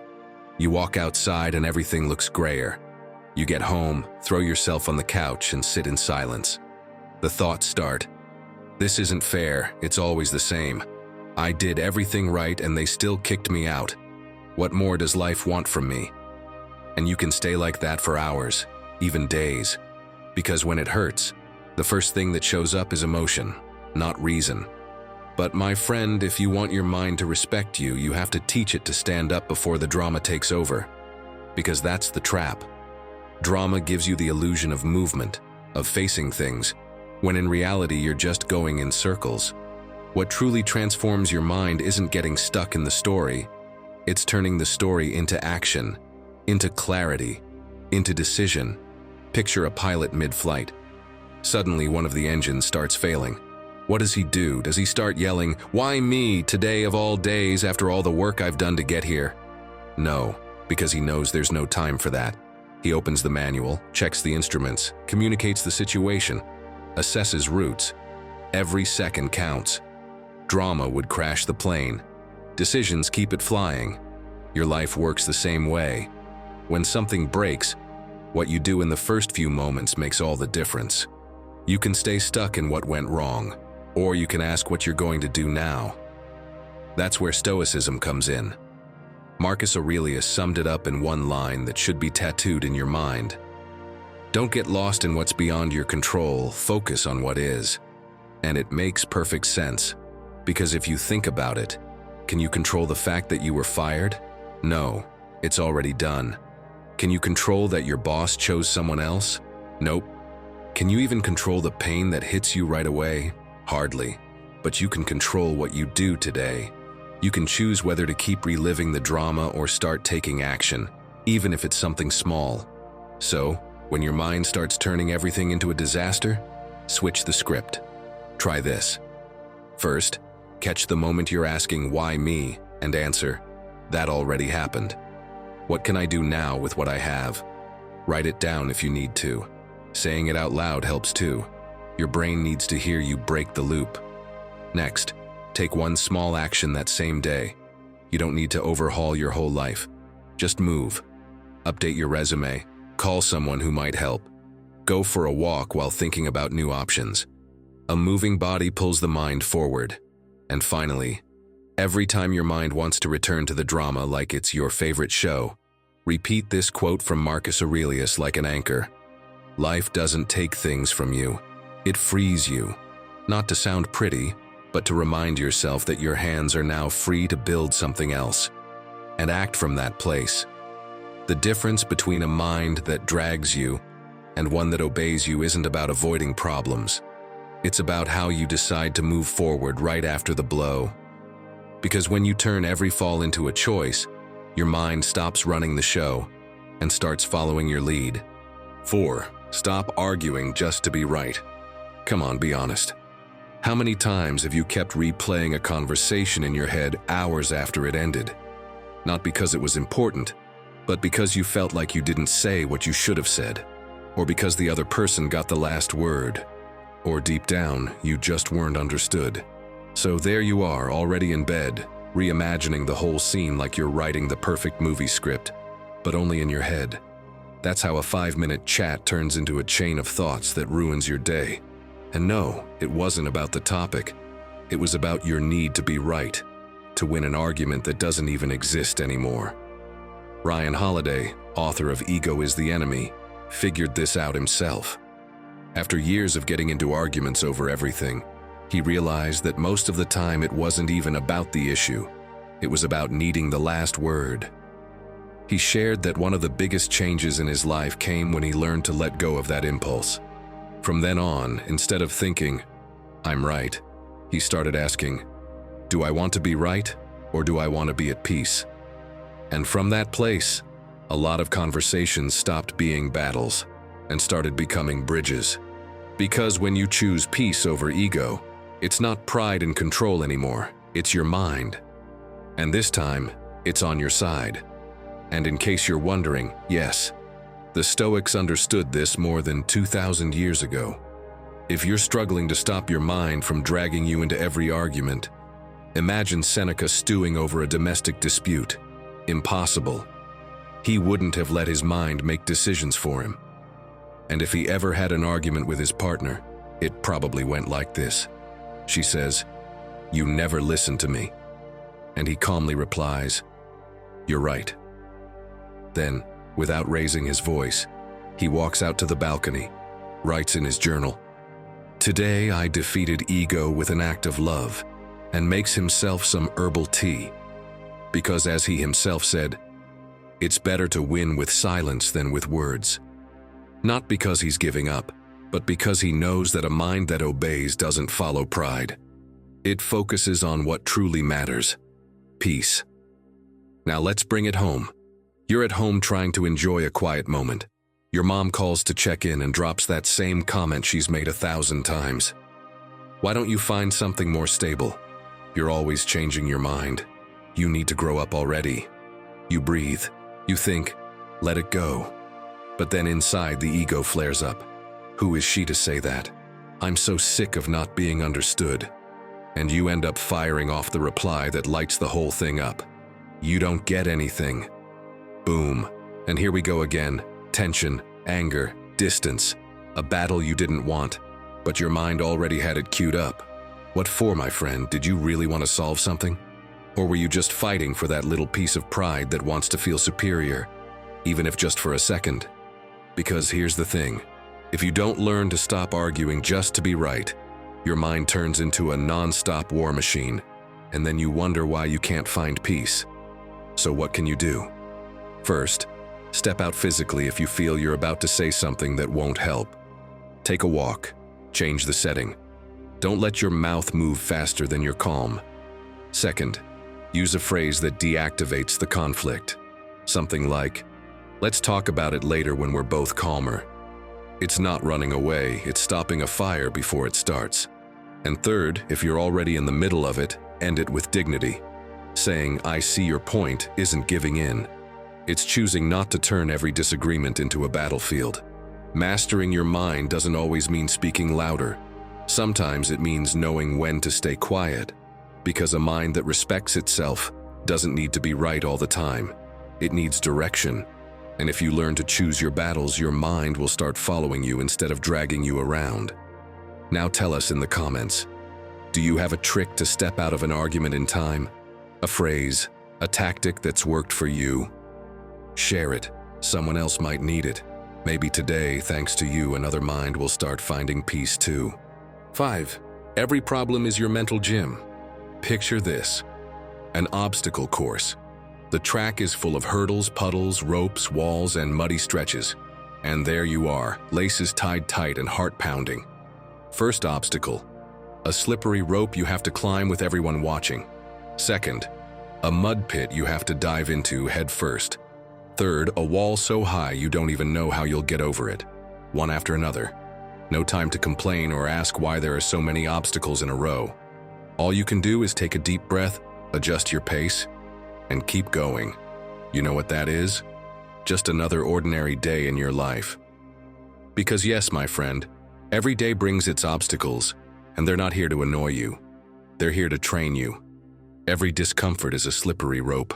Every person who irritates you is that towering wall. Every situation you can't control is the mud that forces you to get dirty and keep moving. And here's where many go wrong. They want a strong mind but live avoiding the mud. They want peace but get annoyed by everything that interrupts it. And it doesn't work that way. If you really want your mind to obey you, start by stopping the fight against life. Marcus Aurelius understood this better than anyone. In his own words, "The impediment to action advances action. What stands in the way becomes the way." And he didn't say that from an ivory tower. He wrote it from the front lines, in the middle of a war. With the same hand he used to make life and death decisions. He didn't expect things to be easy. He trained in every hardship, just like you can train today. Sometimes the obstacle isn't big or heroic. Sometimes it's so ordinary you don't even see it coming. Imagine this, it's a big day. You finally made it to a family lunch after a long week. You just want to sit down, enjoy a bit, and not talk about work or anything stressful. But just as you're serving your food, someone calls from the kitchen, "Would you mind watching the baby for a bit? We're eating." You think, "Okay, sure, it'll just be a moment." But it's not. It's half an hour. The baby cries, squirms, screams, and you, who aren't exactly great with kids, try to stay calm. When you finally get him to sleep in a room, you figure it's your turn now. You head to the table, and there's the next obstacle. "Could you wash up from earlier? We're trying to get ahead." The sink is full, the water's freezing, and the kitchen opens onto a chilly patio. You're there, hands numb, while everyone else laughs and chats in the living room. And just when you think it can't get worse, your brother-in-law shows up with a smirk. "Hey, how much are you charging per hour? You're doing a full shift." In that moment, you feel like smashing a plate and saying whatever comes to mind. But then you think, what would Epictetus say if you told him this story? He'd probably look you in the eye and say, "You've been called to training. Why are you complaining?" And then with a straight face, he'd add, "Oh, and stay hydrated." Because humor can be discipline too. So what about you? How can you start training without waiting for everything to be perfect? First, change the way you label what you're going through. Instead of saying, "What a pain," think, "This is my patience session." It might sound silly, but your mind rewires itself. Then, change your automatic reaction. If someone annoys you, take a deep breath and listen as if you're testing yourself. Not for them, for you. And finally, at the end of the day, jot down what your mental workout was. Doesn't matter if it was tolerating your neighbor blasting reggaeton at 8 a.m. If you got through it without blowing up, it counts. And it adds up. Because here's the truth, you don't train your mind during the pretty moments. You train it in the ones that push you the most. The difference between a weak mind that gives up and a steady one that obeys lies in what you do when everything seems against you. And every day, my friend, gives you the chance to do one more rep. 6. Silence makes you stronger. Tell me something, my friend. How many times have you found yourself craving peace while drowning in noise? You're exhausted, I know. You feel like you can't take any more. But instead of pausing and breathing, what do? You turn up the volume on the world. More videos, more messages, more distractions. It's like you're trying to calm your mind by shouting over it. And then you wonder why it doesn't obey you. How could it, if you never leave it alone with you? The truth is, we're surrounded by noise, not just external, internal too. We're hooked on stimulation, as if silence were dangerous. But the real danger isn't in what you hear. It's in what you're afraid to listen to. Because in that moment, without distractions, what shows up is what you truly think, what you feel, what hurts, what you haven't resolved yet. And yes, that's what we're really scared of. I know this has happened to you. You finish dinner. You could just sit for 5 minutes on the couch, look out the window, feel your body. But no, your finger automatically reaches for your phone. TikTok, Instagram, anything. As if something inside you can't bear to be alone with yourself. And then you wonder why it's hard to decide, why you doubt everything, why you're constantly putting out fires without even knowing why you're running. Maybe it's because you're not listening, because you don't give yourself that space. And without space, the mind doesn't obey. It spills over. Let me tell you something a friend of mine did. She was going through a tough divorce, one of those that breaks you inside and exposes you outside. She told me she couldn't stand the silence. She needed something always playing, music, shows, people. But one day, completely drained, she decided to try something. She got up 10 minutes earlier, turned everything off, poured herself a coffee and sat by the window. No talking, no thinking, just being. 5 minutes a day. At first it was hard, but after a week, she said to me, "That moment changed me more than any productivity tip. For the first time, I wasn't running away from myself." And that, though it might not look like it, is the beginning of mastering the mind. It's no longer dragging you. You're the one sitting it down and saying, "Now, silence." And if you think this is some modern practice, think again. Marcus Aurelius, Emperor of Rome, didn't write his meditations for you or me to read. He wrote them for himself. It was his way of organizing the inner noise, of finding calm in the middle of chaos, as if he were saying to his mind every day, "I'm in charge here, and I need to hear you, not shout over you." Because as he knew, without silence there's no direction, just beautiful noise. So if you also feel like your mind is doing its own thing and you're just chasing after it, try this. Find a spot without screens. It could be a chair in your house, a corner of the park, a bench on the street. Make that your silence zone. No rules, no goals, just be there with yourself. Another idea that helps a lot. During your daily commutes, don't play anything. Spotify, Office podcast, not now. That new video from your favorite YouTuber, save it for later. What can you do instead? If you're on the bus, just sit by the window. Watch people's faces without making up stories. Notice the colors of the cars, the shapes of the clouds, the way the leaves move in the wind. Count how many people are wearing headphones. Listen to real sounds, the engine, snippets of conversation, the soft brake before every stop. And while you're at it, breathe. That's it. Let your mind float without needing to push it to think about anything. Like when you were a kid and weren't in a rush to get anywhere. You just watch the world go by. And if you can't avoid external noise, at least avoid internal noise. Are you washing dishes? Then just wash. Are you showering? Then just shower. Don't use every moment to plan what comes next. Because if you can't find silence while washing a plate, how do you expect your mind to stay with you when things really get tough? Here's the truth. A mind that doesn't know how to be in silence will always need noise to distract itself. But a mind that feels at home in that empty space is a mind that has already begun to obey. One that no longer rules you from chaos, but sits beside you in calm. And believe me, my friend, that is the greatest strength you can have. 7. Your environment affects you more than you think. Let me tell you a story. They say that in a small mountain village lived a trained falcon. It was fast, precise, strong. Raised with discipline, it flew every morning at dawn and returned at sunset. Its mind was focused, its body in shape. It knew what it had to do, and it did it. One day, a storm hit, and the falcon got lost. It ended up in a valley where there were no other falcons, only crows. These crows didn't fly at dawn, didn't train, didn't hunt with elegance. They fed on scraps, squawked all day, mocked the wind. At first, the falcon didn't let it affect him. He kept flying alone, hunting like he knew how. But little by little, he started delaying his flights. He stopped launching into the sky at sunrise because the crows were still asleep. He began eating what they ate, perching where they perched, talking like them. Until one morning, without realizing it, he didn't fly. Not because he couldn't, but because his mind wasn't the same anymore. He had stopped being a falcon and become just another crow. And my friend, this isn't just about birds, it's about you. About that moment when you start dropping your own habits because the group doesn't share them. When you start complaining because everyone around you complains. When you delay your decisions because others are afraid to act. Your mind, no matter how strong you think it is, adapts to its environment.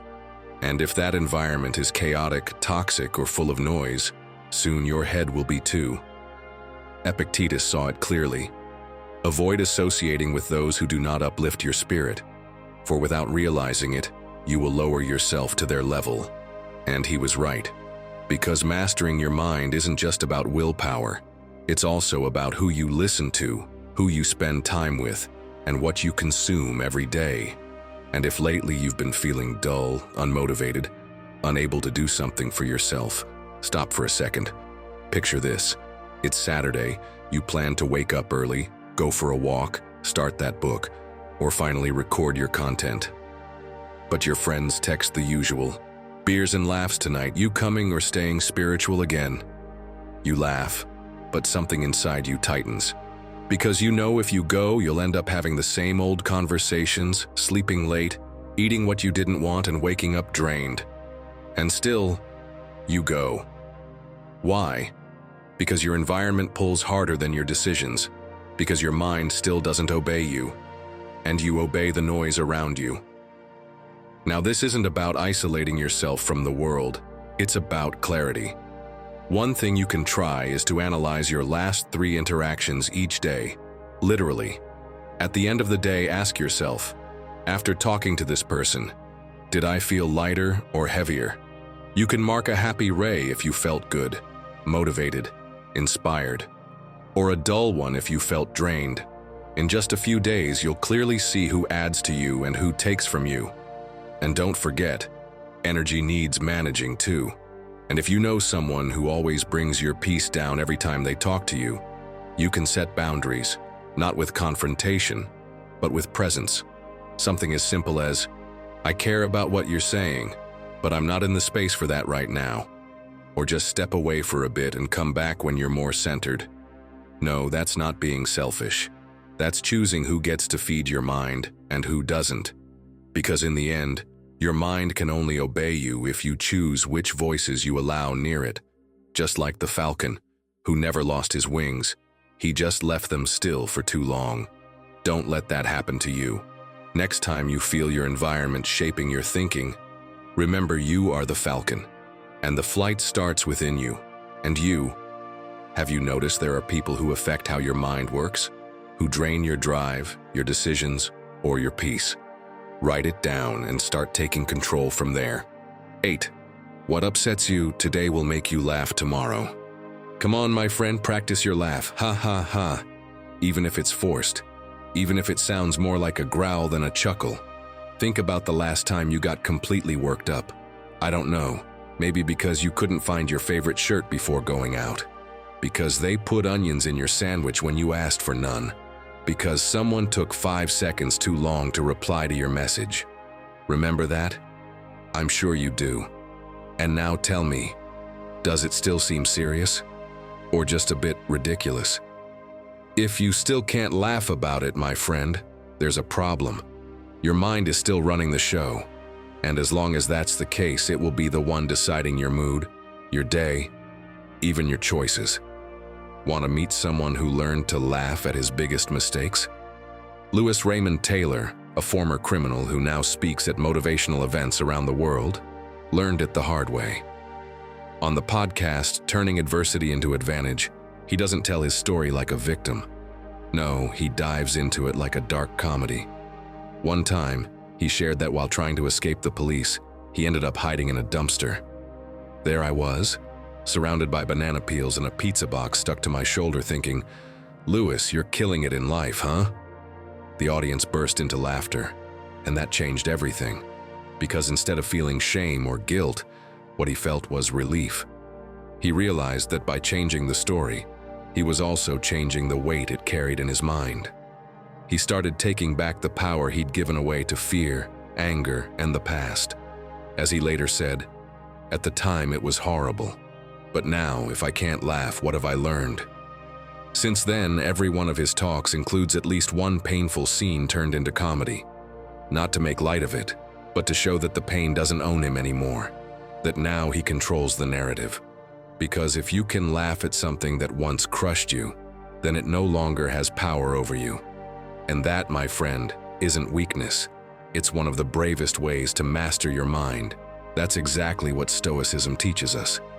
As Marcus Aurelius wrote, "A man's life is what his thoughts make of it." But what he didn't say, and maybe what you need to hear today, is that the present can also shrink. What feels urgent and tragic right now will one day be just a story you barely remember. Time gives you perspective.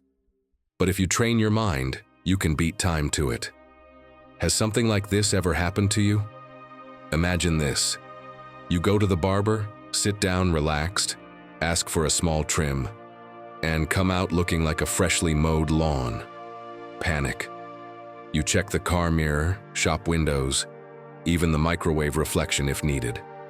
In your head, it's memes, mockery, public judgment. But then, a week goes by, the hair grows, no one remembers, and neither do you. See? It wasn't the haircut. It was your mind blowing it up. So next time something gets under your skin, start here. Ask yourself, will this matter a week from now? If the answer is no, take a deep breath and pause. That pause is your freedom. Then, have a go-to phrase ready. Something like, "I'm in put it in perspective mode." It's an internal signal, a reminder that not everything deserves your energy, and that some battles are won by not even entering the ring. And finally, here's a small challenge for you. Practice laughing. Really. I'm not saying fake a loud laugh, but when you notice your mind trying to turn a small thing into a full-blown drama, look for the funny angle. You know how some psychologists suggest handling this? They say, give that thought a cartoon voice. So when your brain says, "Everyone hates me for this," in a squeaky chipmunk voice, it loses power. And without realizing it, you take back control. Because a mind that can laugh at itself is a powerful mind. Not because it ignores reality, but because it chooses how to face it. A mind like that doesn't live running from problems. It's trained not to make them bigger than they are. And that, my friend, is true mental mastery. Not that nothing gets to you, but that nothing controls you without your permission. Because when your mind stops getting worked up over every little thing, that's when it really starts to obey you. And if lately it feels like your mind is dragging you around, reacting for you, making choices for you, then you need to watch the other video showing up on your screen right now. Because there, you'll discover what no one else is telling you, how to stop living controlled by your thoughts, and start thinking like someone who's truly awake. 9. Tidy up outside if you want peace inside. Look around you. How many things are out of place? How many objects do you no longer use but are still there, staring from a corner like they're part of the scenery? It might seem trivial, but every out-of-place item becomes a small thief of energy. Because the environment around you isn't neutral. It shapes your mental state more than you think. If you live in chaos, your mind breathes it in. And the worst part isn't just the mess. It's that your mind starts acting like that chaos is normal. Let me be direct, my friend. A mind that wants to grow stronger needs space to move.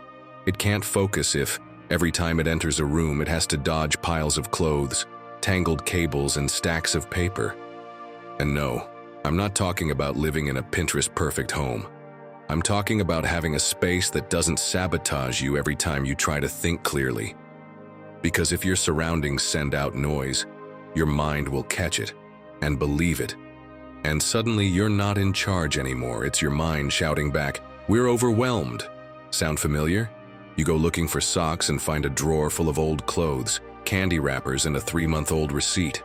You sit at your desk and there's yesterday's coffee mug, 2 dirty plates, and a stack of papers you can't even identify. You try to start work, but something's irritating you. You can't put your finger on it. Everything just feels off. And no, it's not random, it's your mind asking for air, order, direction. The Stoics knew this well. Seneca said, "Clarity comes from simplicity." And he wasn't only talking about abstract ideas. His own life was simple, clean, free from unnecessary luxuries. Because he understood that a clean environment isn't a luxury, it's a necessity.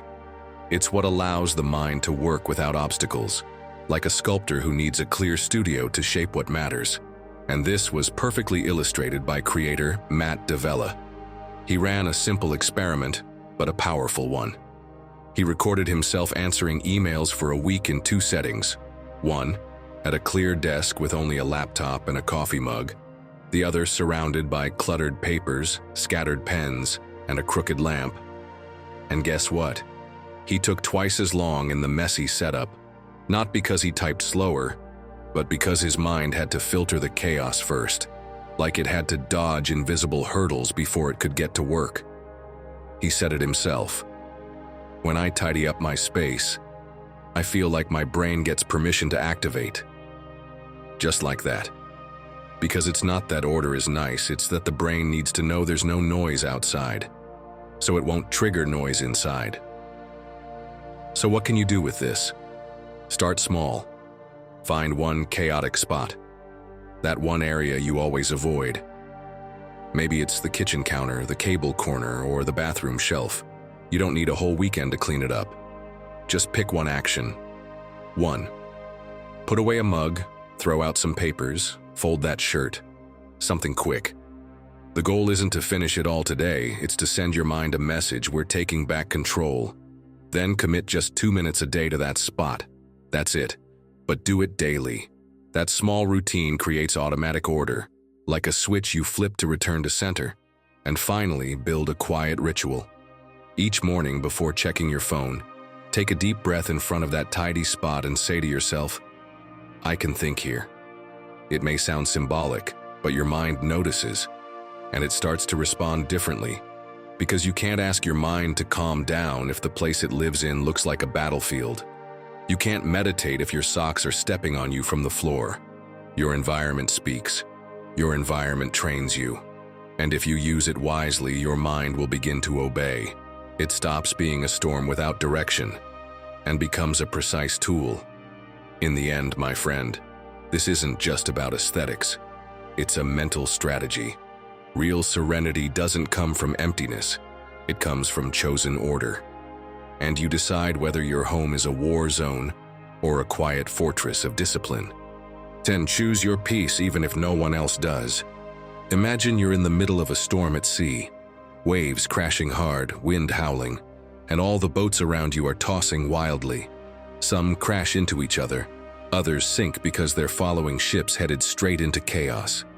But you have an anchor. It doesn't look like it, but it's there. It's your decision to stay grounded, even if no one else does. That inner peace you choose to keep while everything outside loses control. Yes, there will be waves, people yelling, judging, pulling others into their storm. But you decide whether to jump in with them or stay grounded on the shore. And that's where real courage begins, not letting your mind get swept up by every current. Epictetus said it perfectly. Be so firm that nothing knocks you down and so adaptable that nothing stops you. Choosing your peace, even when no one else does, isn't about standing on the sidelines. It's about learning to govern yourself when everything else is falling apart. Now picture this. You're at dinner with friends. The conversation turns to gossip, complaints, and success comparisons. Well, they offered me more money than Laura. Did you see what Pedro posted on Instagram? So embarrassing. After a long week, all you want is a bit of calm. Your mind is asking for peace. You could join in, drop your opinion loudly, make yourself heard, or you can choose to soften, not because you have nothing to say, but out of respect for your mind. So you smile, shift the tone, and say something like, "What plans do you have to unwind this weekend?" Suddenly, the energy shifts. The topic changes. You didn't add noise, you created space. That's what a true Stoic does, someone who's learned to lead their mind. And if you need a mental image to remember this, think of Marcus Aurelius at a modern afterwork, robe and all. Everyone buzzing with gossip, and there he is, calmly sipping sparkling water, saying, "I laugh with life, not at other people's lives." You see him in the corner, relaxed, present, not joining the circus. That's control. That's power. Because, my friend, when you've mastered your mind, you don't need to prove anything. Now let me ask you, can you choose your peace when no one else does? If not, try this. Carry a personal mantra under your breath. You don't have to say it aloud, just remember it. Peace, always peace. It might sound silly, but it's like a password your mind recognizes. Another helpful tool is having phrases that break toxic loops. If someone starts unloading negativity, you can respond with a question like, "And did that make you feel better?" It's not an attack, it's a mirror. It shifts the energy. And if none of that works, plan a graceful exit. You don't need to explain yourself or stay out of obligation. You can simply say, "Tonight I'd rather just listen, not weigh in," and leave with a smile. Because no one is going to protect your mind for you. That's your job. You might not be the center of attention, but you'll be the center of yourself. And that, my friend, is the only authority that truly matters if you want your mind to be your ally. Choose your peace. Even if you're the only one doing it, it will be the smartest decision you make today. 11. Your body trains your mind too. Have you noticed how your mind changes when your body is exhausted? Or how a simple walk can bring back your focus? Many people think the mind works on its own, but the truth is, it can't take off if the body is stuck. If you want mental control, you first need to build a physical foundation to support it. Because, my friend, the mind doesn't live in the clouds, it lives in your body. And if that body is worn out, inflamed, unbalanced, the mind won't even have the strength to get up. Picture this. You wake up late, poorly rested, gulp down a coffee, skip breakfast, get to work, and spend the whole day glued to a screen. And then suddenly, boom, you explode. A coworker asks an innocent question and you react like they just declared war. Why? Because they're not the problem. It's your body which has been screaming for attention for hours or days. Your mind didn't have a single tool to respond calmly. It was undernourished, depleted, overwhelmed. And of course, if you don't fuel the engine, you can't expect the car to go far. The outburst wasn't emotional, it was physical. But no one teaches you that. Dr. Stacy Sims, a sports physiologist, explains this beautifully in her book Roar. She shares how daily training didn't just build her strength, it sharpened her mental clarity. Every time she lifted weights, she also lifted her focus. The discipline she trained through her body helped her stay calm during tense conversations, hold her ground in high-stakes meetings, and sort her priorities without getting overwhelmed. Because when you train your body, you train discipline. And discipline is the foundation of mental mastery. Seneca said it clearly. While we struggle, we live. And he wasn't talking about going to war. He meant movement, presence, not letting yourself go numb. Struggling can be walking, stretching, breathing deeply when everything feels wrong. Every physical act, no matter how small, sends a message to your mind. We're here. We're staying in the fight. If you want to start strengthening your mind through your body, here are 3 simple ideas. First, pick a minimal routine. You don't need a gym membership or a marathon goal. A 15-minute daily walk, taking the stairs instead of the elevator, stretching when you wake up, do it every day, no excuses. That consistency is the real training. Next, create a physical cue. Every time you feel your mind slipping into chaos, touch your wrist. Like it's a reset button. It's a small gesture, but a powerful one. It reminds both body and mind that you're in control. And lastly, listen to yourself. If you're tense, stretch. If your back feels tight, take a few deep breaths. Make body check-ins a daily habit, like checking your house before you leave. Your body always gives you signals. The problem is we rarely listen. Because in the end, if you want your mind to obey you, start by caring for the body that holds it. You can't expect strong thoughts from a weak foundation. And no, my friend, this isn't about vanity. It's about mastery. About making your body the first place your mind learns to trust. You've made it this far because you know you can't keep living with your mind running the show. Deep down, you already sense that the real change isn't external, it's internal. But there's still one last key to discover. The simplest and the most powerful. Get ready, because what's coming next might change everything. 12. Close the day before you close your eyes. There's something you can't see, but it weighs heavy. It's the day you don't close. Because even if you go to bed, your mind stays up, spinning in the dark, searching for answers where there's nothing left to do. It happened to me for months. I'd turn off the light and the show would begin. Why did I say that in the meeting? What if I mess up tomorrow? Did I send that email correctly? And out of nowhere, boom. My body still, my mind at war. I'd sleep 3 hours and wake up feeling like I'd run a mental marathon. But the worst part wasn't the exhaustion. The worst part was realizing I wasn't in control anymore. That my mind was driving on its own, like a car speeding downhill without brakes. Until one day, almost by accident, I found a video by Michael Hyatt, the American productivity guru. He shared how every night, before closing his laptop, he wrote down 3 simple sentences in a notebook.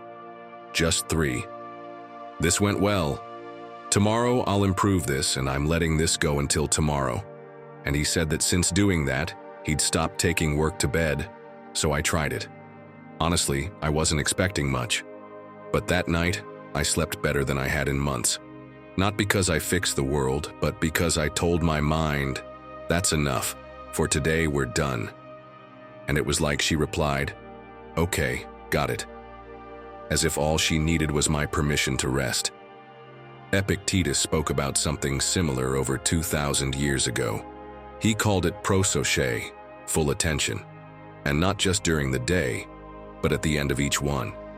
He didn't have emails, phones, or back-to-back meetings. But of course, he had worries. That's why at the close of each day, he asked himself questions. Where did I fall short? What did I learn? What am I letting go? Because those who don't review, repeat. And those who don't release, carry double. And honestly, I can't picture Epictetus in pajamas, doom-scrolling in bed, watching cat videos. I imagine him watching a candle burn out, taking a deep breath and saying to himself, I did what I could today. Tomorrow we'll see. So if you want to stop being a prisoner of a mind that won't even rest at night, start small. Every night before bed, write 3 sentences. Just 3. What you did well. What you can improve. What you're letting go. It brings order to your chaos without getting stuck in it. Another simple yet powerful idea. Thank the day. Mentally say, thank you for what you gave me. You can go now. And if there's something left unresolved, don't ignore it, but don't carry it either. Write it down and say, I'll deal with this tomorrow. Don't erase it. Just move it forward and free yourself from the need to fix everything right now. Because rest isn't a reward, it's a necessity. If you don't take it, your mind will demand it one way or another. And you don't want to wake up feeling like you're already late, like you're losing the race from the first second. So before you close your eyes, close the day, close the loop, organize your mind, give your day an ending, even if there are things left undone. Because those who know when to be silent also learn when to lead. And when your mind understands that the night is for rest, not for reviewing regrets, it starts to trust you as its leader.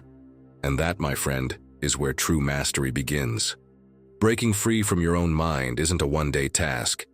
It's a daily choice, a constant training, an inner conversation won through small victories. Every time you choose to breathe instead of react, to silence the noise instead of feed it, to care for your body, your words, your environment, you're training the most important muscle, your mind.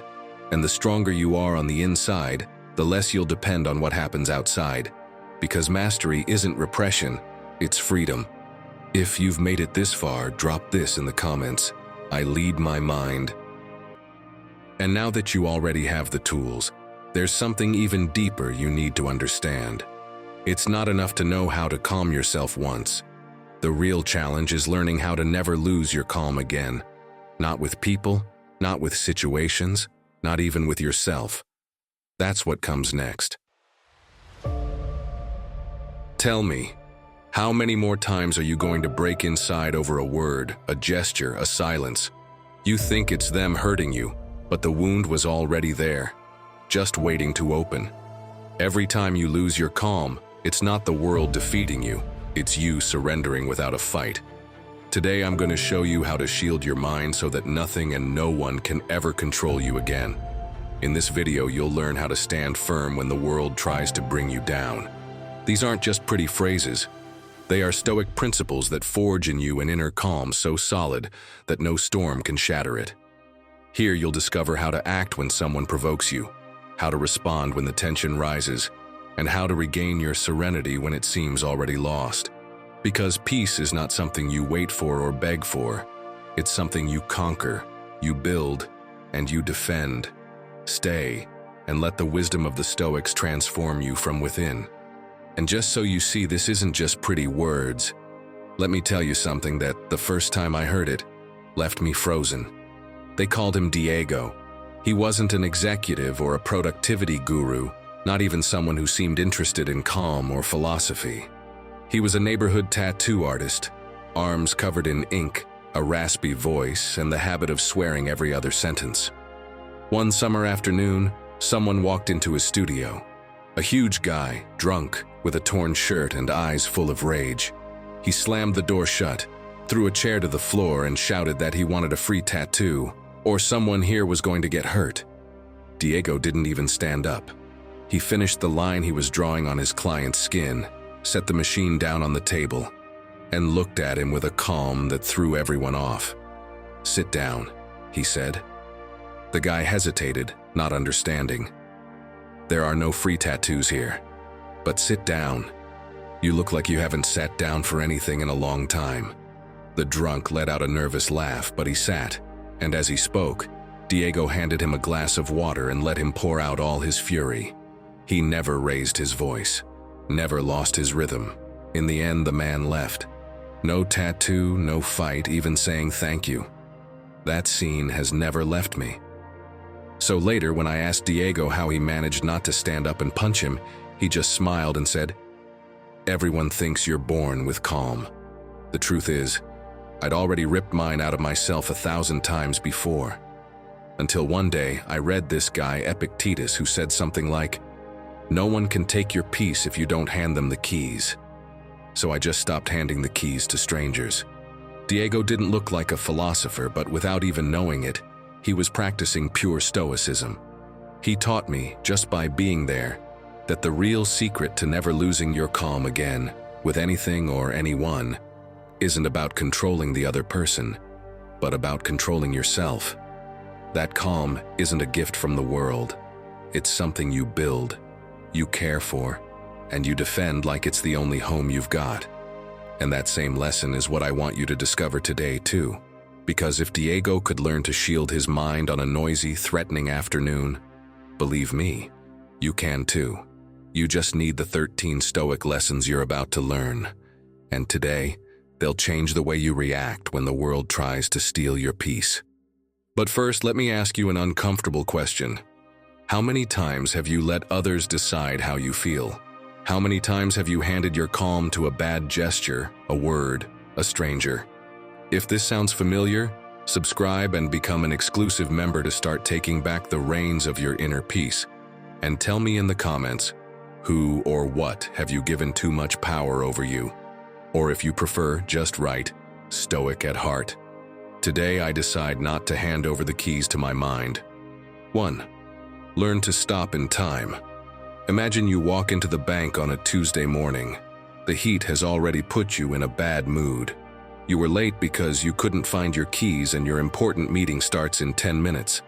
In front of you, there's a man in a wrinkled shirt arguing with the teller. Looks like he lost his ID. His voice gets louder. He glances around with that look that blames everyone but himself. At first you just sigh, but soon your hands start to sweat. Your heart pounds so hard you feel it in your throat. Your jaw tightens, and a voice in your head whispers, "Say something, shut him up already." You feel the fire climbing up your back, like someone just released the brake of a car on a steep hill. You know you should stop, but the car is out of control. One more push and you're going to explode. While your mind is already choosing the words to blow up, that's when I want you to ask yourself, how do you think Epictetus would react if he were in your place? Picture him for a second, standing in that same line, in the same rush, in the same heat. Would he yell at the man? Would he insult the teller? Most likely he'd lean on the counter, breathe, and watch the man the way you'd watch a black cloud drift by. Because he already wrote it down. Do not seek to have events happen as you want them to, but rather want them to happen as they do, and your life will go smoothly. Because he knew what you may not see yet. In that little space between the stimulus and your response lies all your freedom. You can choose to light up and erupt like a volcano, or you can breathe and keep your center, even if the world is falling apart around you. Ah, my friend. I know. You're probably thinking right now, yeah, sure, that sounds nice, but I'm not a philosopher or a monk. Well, let me make something clear. You don't have to be.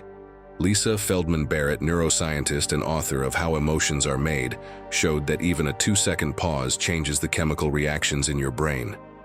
When you stop in time, your nervous system resets, the adrenaline drops, and your mind starts thinking again. It's as if that breath were a switch that puts out the fire and gives you back control. It's precisely in that space, that tiny space between impulse and response, where all your freedom lives. That's where you decide whether to get lost in the chaos or to learn to shield your inner calm. So, do you want to give it a try? To start, count to 5 before answering or touching the keyboard. And don't do it on autopilot. Do it with intention. 1. While you look away. 2. While you take a deep breath. 3. While you think, is this really worth it? 4. Feeling the tension in your shoulders ease. And 5. Ready to decide if you speak or not. Yes, even when it seems like the other person is winning the argument, and inside you everything is screaming not to hold back anymore. That count is your shield, not your surrender. Then change your physical posture. It might seem silly, but it works. Drop your shoulders as if you were taking off an invisible backpack. Let go of your hands and rest them on something solid. The kitchen counter, the dining table, even the back of a chair. That small gesture is like telling your body, hey, there's no danger here, we can calm down. And you'll see how your mind starts to settle as soon as your body gives it permission. And finally repeat to yourself, I'm not a slave to this moment. Say it while you look at the floor, while you wash your hands, while you pour yourself a glass of water. Because when you say it, you're not just reminding yourself that you're the one in charge. You're also stripping the situation of its power to drag you down. That small, almost invisible act is what makes the difference between reacting like an animal or responding like someone who's already learned to shield their inner calm. Learning to stop in time won't just save you from regrets later. It will also give you something far more valuable: the ability to master your reaction, so you don't lose yourself in the middle of chaos. Because, my friend, every time you stop in time, you're one step closer to mastering the secret to never losing your calm again, with anything or anyone. 2. Don't carry what isn't yours. How many things are you carrying that aren't yours? Think about it for a moment. Your brother's debt, your friend's relationship drama, your co-worker's problems that keep him at the office late, even the bad mood of the neighbor who growls at you for no reason. How many of those backpacks have you slung over your shoulders as if they were yours, while your own are still waiting for you? Sometimes you don't even notice. You come home tired, head full of problems, and you tell yourself it's normal, that helping others is your duty. But let me tell you something. No, it's not normal to lose sleep over decisions you didn't make, or lives that aren't yours. The Stoics repeated it over and over as if it were the key to everything. There are things that depend on you and things that don't. What you think, what you do, how you respond, that's yours. Other people's problems, the decisions they make, the emotions they can't handle, that's not yours. Epictetus said the heaviest chains are not made of iron, but of expectations about what you can't control. Marcus Aurelius reminded himself every morning that his virtue depended only on him, and nothing could steal it unless he allowed it. And Seneca warned that spending your energy on what doesn't belong to you is like pouring water into a broken jug. Picture it in this scene. You have a friend who disappears for weeks. No word from him, no text, no call. Until one night, almost at midnight, your phone buzzes. His name appears on the screen along with that phrase you know by heart. I'm in trouble. You don't even think. You slip on your shoes, run out the door, and 10 minutes later you're at his house. You find him on the couch, staring at nothing, head in his hands, surrounded by empty cans and papers scattered all over the floor. You sit down beside him. He starts talking. His boss hates him. His partner doesn't understand him. Life has become impossible. He pours it all out in a broken voice, and you listen for hours. Every time you try to say something, he raises his voice and convinces you that without you, he wouldn't know what to do. And of course, you end up telling him not to worry, that you'll help him. You lend him money, even though you've lost count of how much you've lent him before. You give him advice. You write down phone numbers of therapists. You swear you'll figure it out together. That night you go home with your head spinning, unable to sleep. You toss and turn, making plans to save him, thinking what else you can do for him. And when you finally get up in the morning, still with his problem buzzing in your mind, you open Instagram, and there he is, smiling wide on a terrace, drink in hand, surrounded by people, with a caption that reads, "Amazing night with the best." You just stand there, phone in hand, trying to understand. While you spent the night awake, tormented by his misfortunes, he was already out partying. While you carried his weight, he had dropped it the moment he hung up with you. It's like someone throws a bag of trash at you in the street, and instead of tossing it back or stepping aside, you carefully pick it up and set it down in your living room next to your flowers and photos. And then you wonder why your house smells bad. Well, let me tell you straight up, because you're playing the savior. Yes, that role nobody gave you, but you put on yourself. And of course, my friend, in the end comes the reward. Frustration, because nobody gets better, nobody changes, and often they don't even thank you. And there you are, still holding the bag of trash, asking yourself why the house smells bad when you're the one who brought it in. So what can you do the next time someone comes to you with a problem? Try listening without trying to fix it. Yes, I know, it's hard. But just listen, and you'll see that sometimes people just need to talk. Respect your boundaries. You don't have to stay up till 3 in the morning solving what isn't yours. And offer tools, not answers. If they ask for advice, suggest options, but don't put the solution on your shoulders. Take a deep breath and ask yourself, am I helping from a healthy place, or am I carrying something that doesn't belong to me? Because, my friend, if you don't learn to let go of what isn't yours, you'll end up losing yourself in everyone else's chaos. And when you finally set those bags down where they belong, you'll notice something incredible. Your calm comes back to you. Nobody else is holding it. And right there, in that moment, you'll be closer to that secret to never losing your calm again, with anything or anyone. 3. Save your energy for what matters. Picture this. You're at the park with your son, finally. After days running around, you manage to steal an hour from the clock to disconnect. You sit on a bench watching him climb the slide, laugh, and wave his hands like nothing else exists in the world. For a second, you feel like everything is okay, like that moment is yours. But not even 5 minutes pass before a man with his dog off the leash stops in front of you. He frowns and snaps, "Could your son stop playing so close to my dog?" At first you try to ignore him, but when he repeats it, now in a sharper tone, you feel it, that hot rush climbing your neck.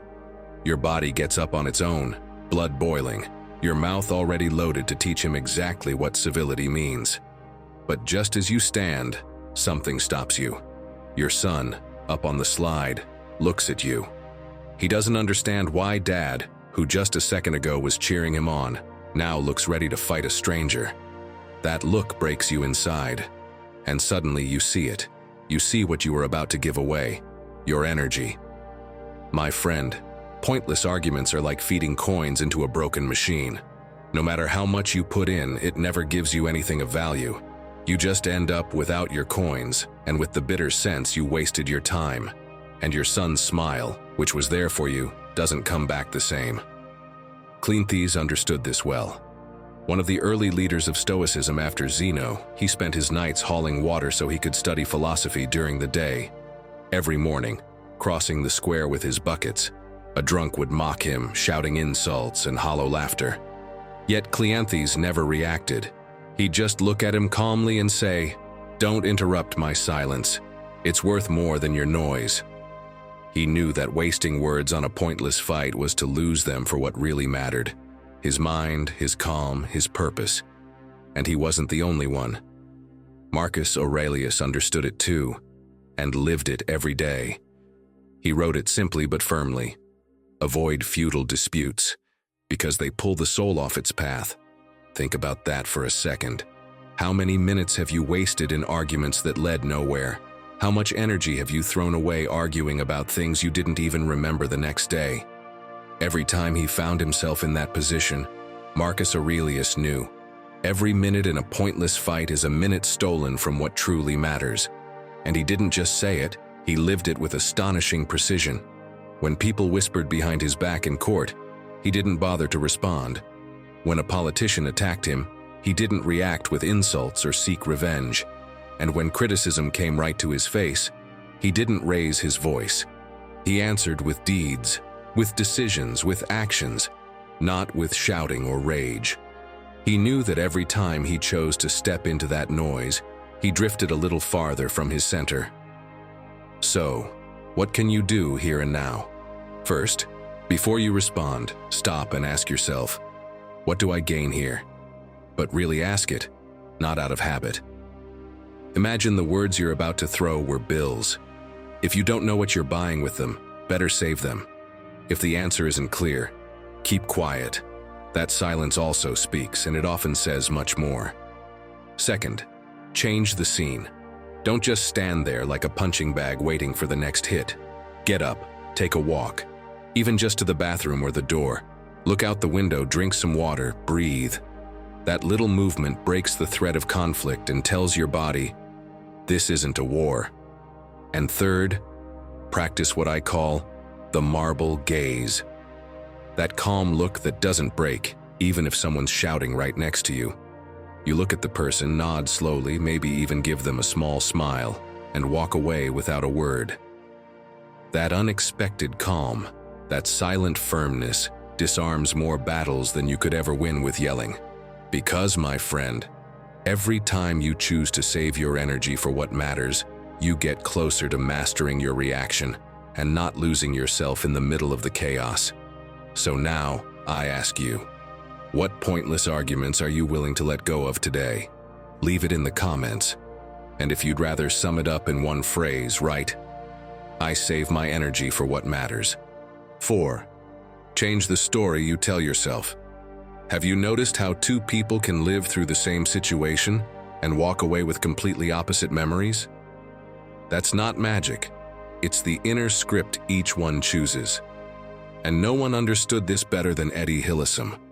In the 1940s in Amsterdam, a young Jewish woman named Eddie Hillesum was waiting her turn to be sent to a concentration camp. She sat on a wooden bench, back straight and hands clasped, while the morning cold seeped into her bones. Around her, the shuffle of boots on stone and the cries of other prisoners filled the air like a sad chorus.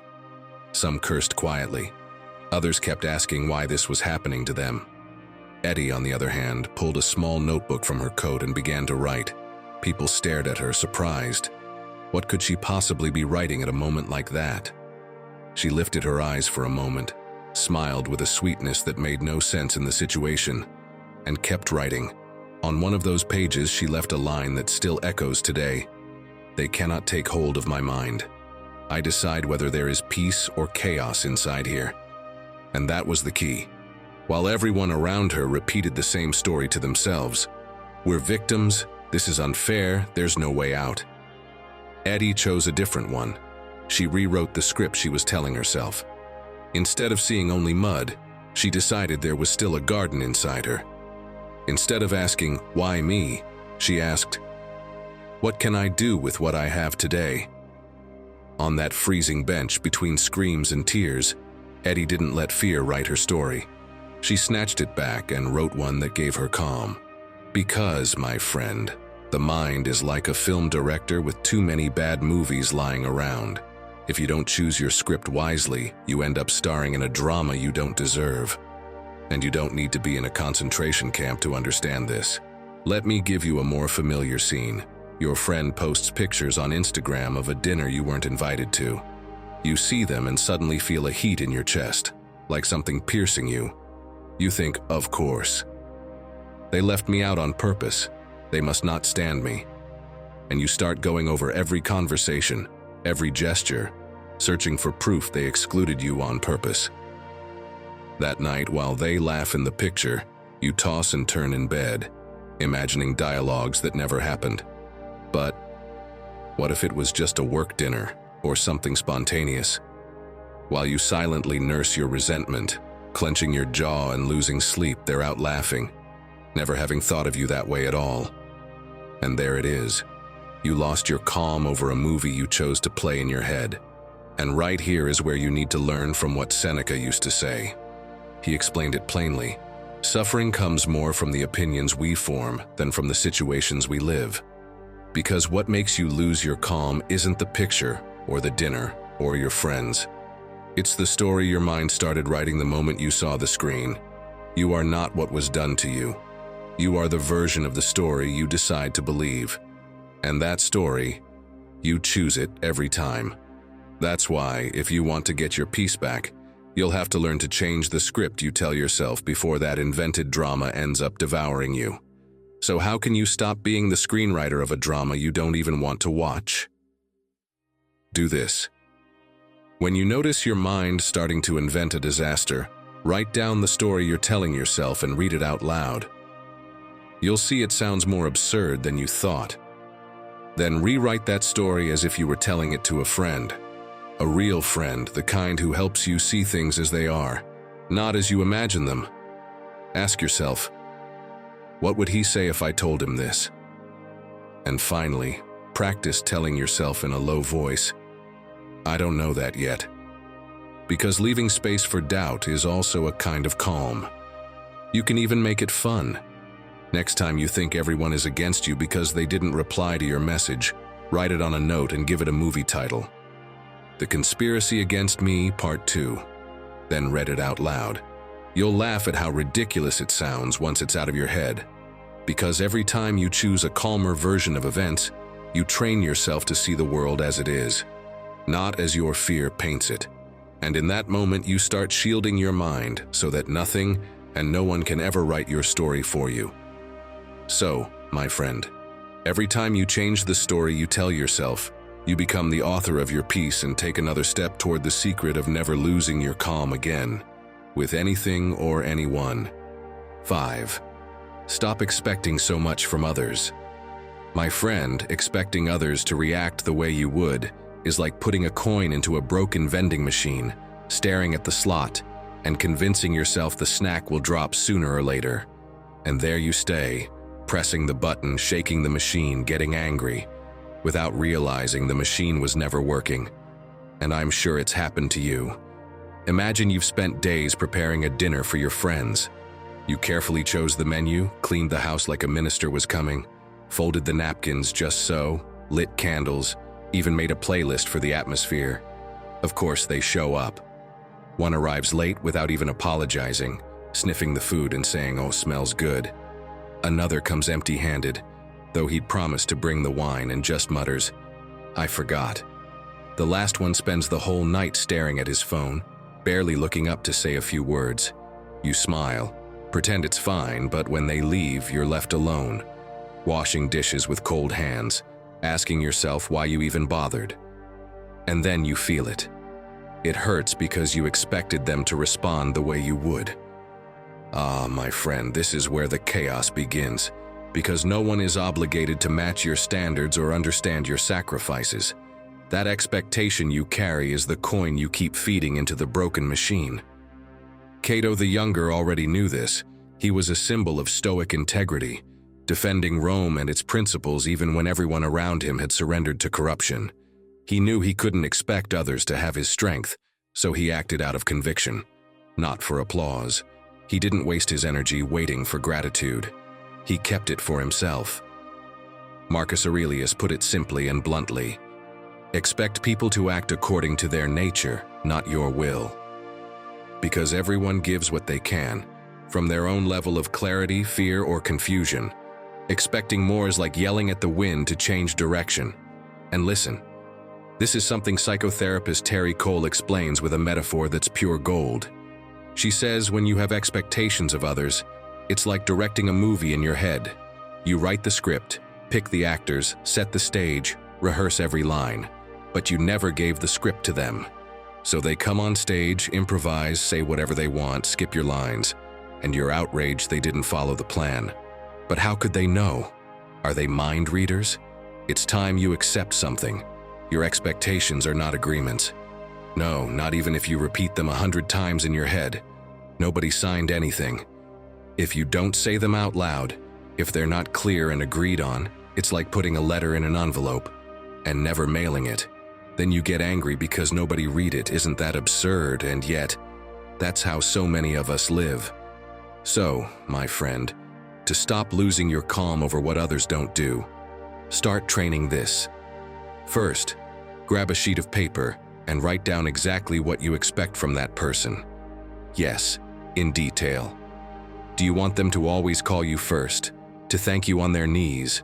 Read it out loud, then ruthlessly cross out everything that doesn't depend on a real agreement between you. Out, because no one owes you an Oscar for acting in your movie if they never showed up to the casting. Next, try self-affirmation, like Terry suggests. They didn't thank you? They didn't even notice? Well, you did, so thank yourself. Yes, out loud if you need to. Well done. You did what you wanted to do, and that's enough. You can even give yourself a round of applause if you feel like it. After all, who better than you to recognize your own effort? And finally, practice redirection. When you feel that disappointment creeping in, don't sit there feeding it. Ask yourself, is this really personal or just human? Because, spoiler, it's almost always the second one. And in that moment, you return to yourself, to your calm, and let everyone else improvise their own movie while you keep writing yours. Now tell me in the comments, what expectation are you ready to let go of today so you don't get lost in the chaos? Or if you'd rather, simply write, I am the owner of my calm, because that, my friend, says it all. 6. Control your body. Command your mind. Has it ever happened to you that your body seems to betray you just when you need calm the most? You tell yourself inside, it's fine, stay calm, but your hands shake, Your voice cracks, and your legs feel like jelly, as if your mind and your body were speaking different languages. Picture this. You're asked to give a speech at your best friend's wedding. Everyone's watching you, phones flashing, silence heavy with expectation. Your stomach churns like there's an army marching inside it. Your hands are sweating so much you can barely hold the paper, and your throat feels locked shut. You keep saying, "Stay calm, stay calm." But nothing happens.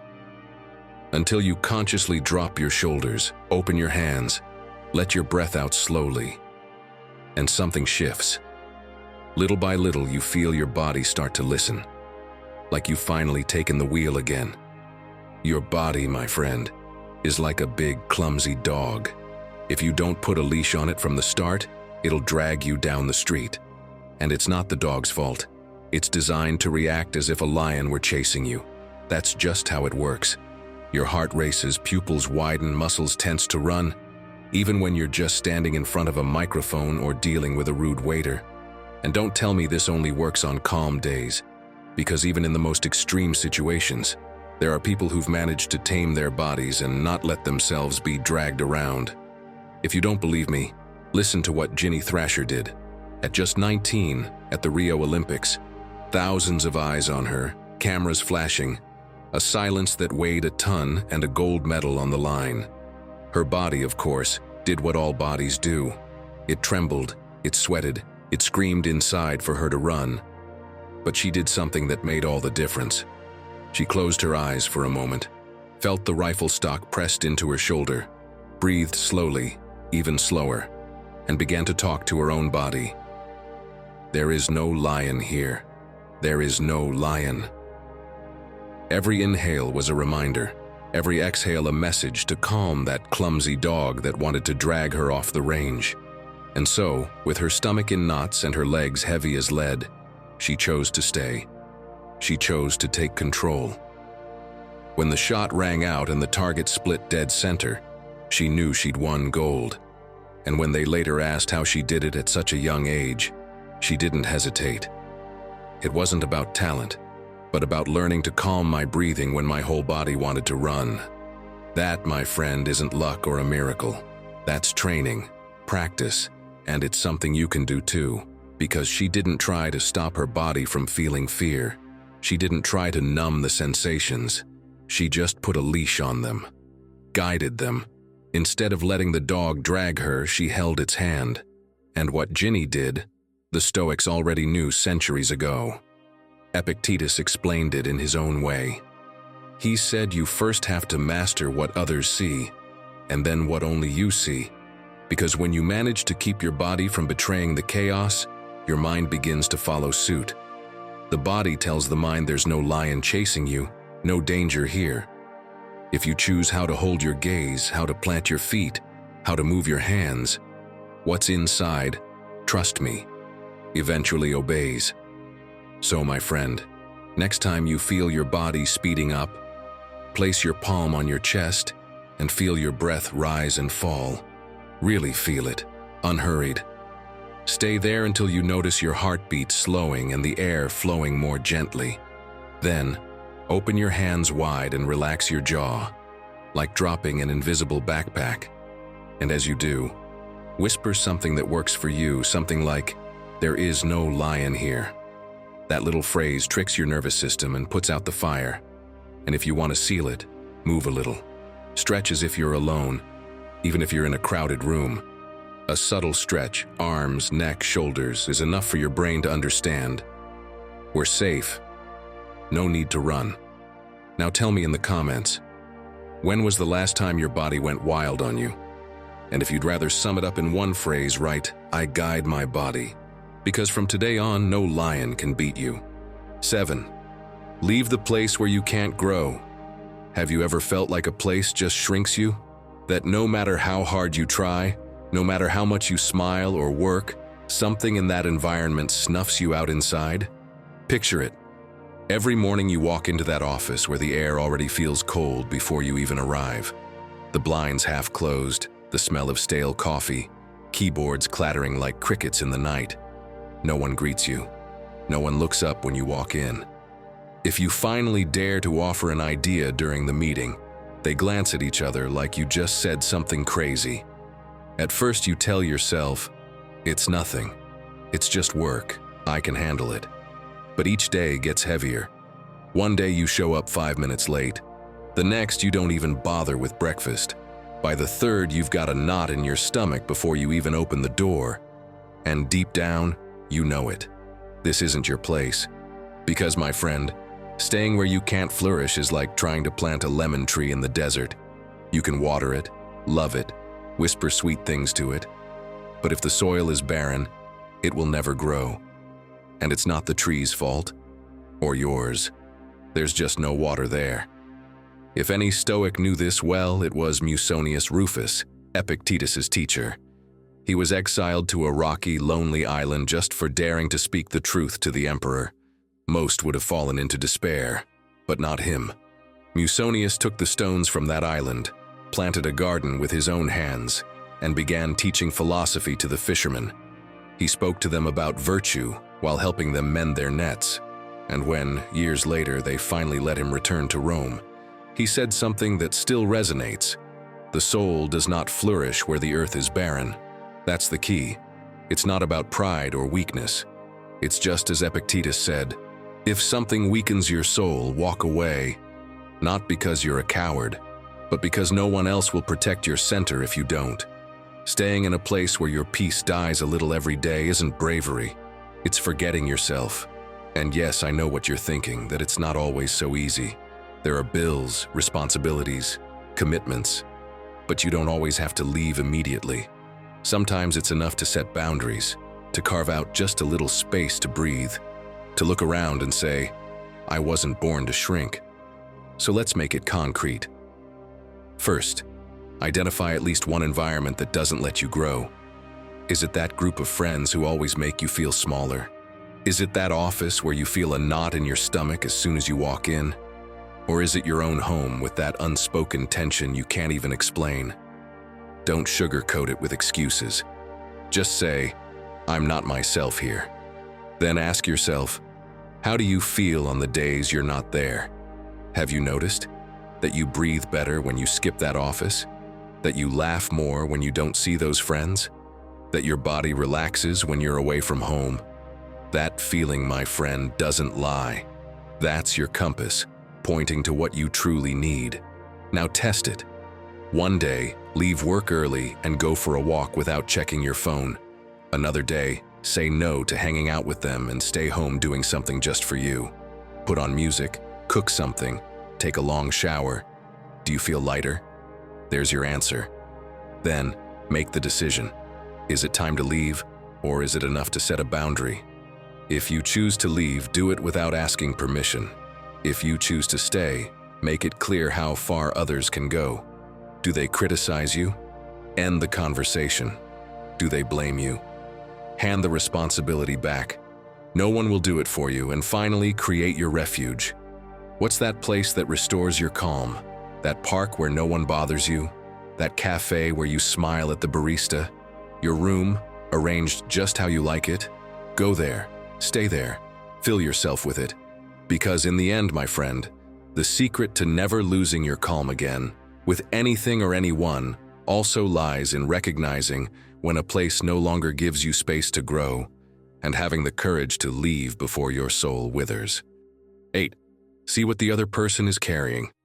Have you ever stopped to think about what that person shouting at you is carrying? Have you wondered what invisible battle the one who shoves you on the subway or snaps at you is fighting? What if, instead of reacting on the spot, you could see for a second the backpack full of stones they're dragging? Because that, my friend, changes everything.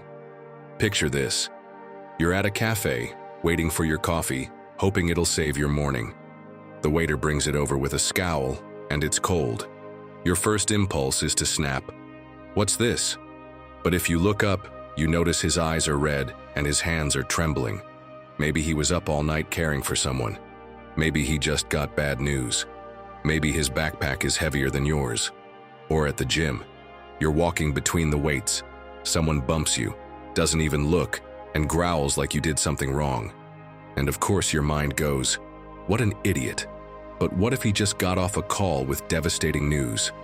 What if that shove wasn't for you at all, but for the world that's crashing down on him?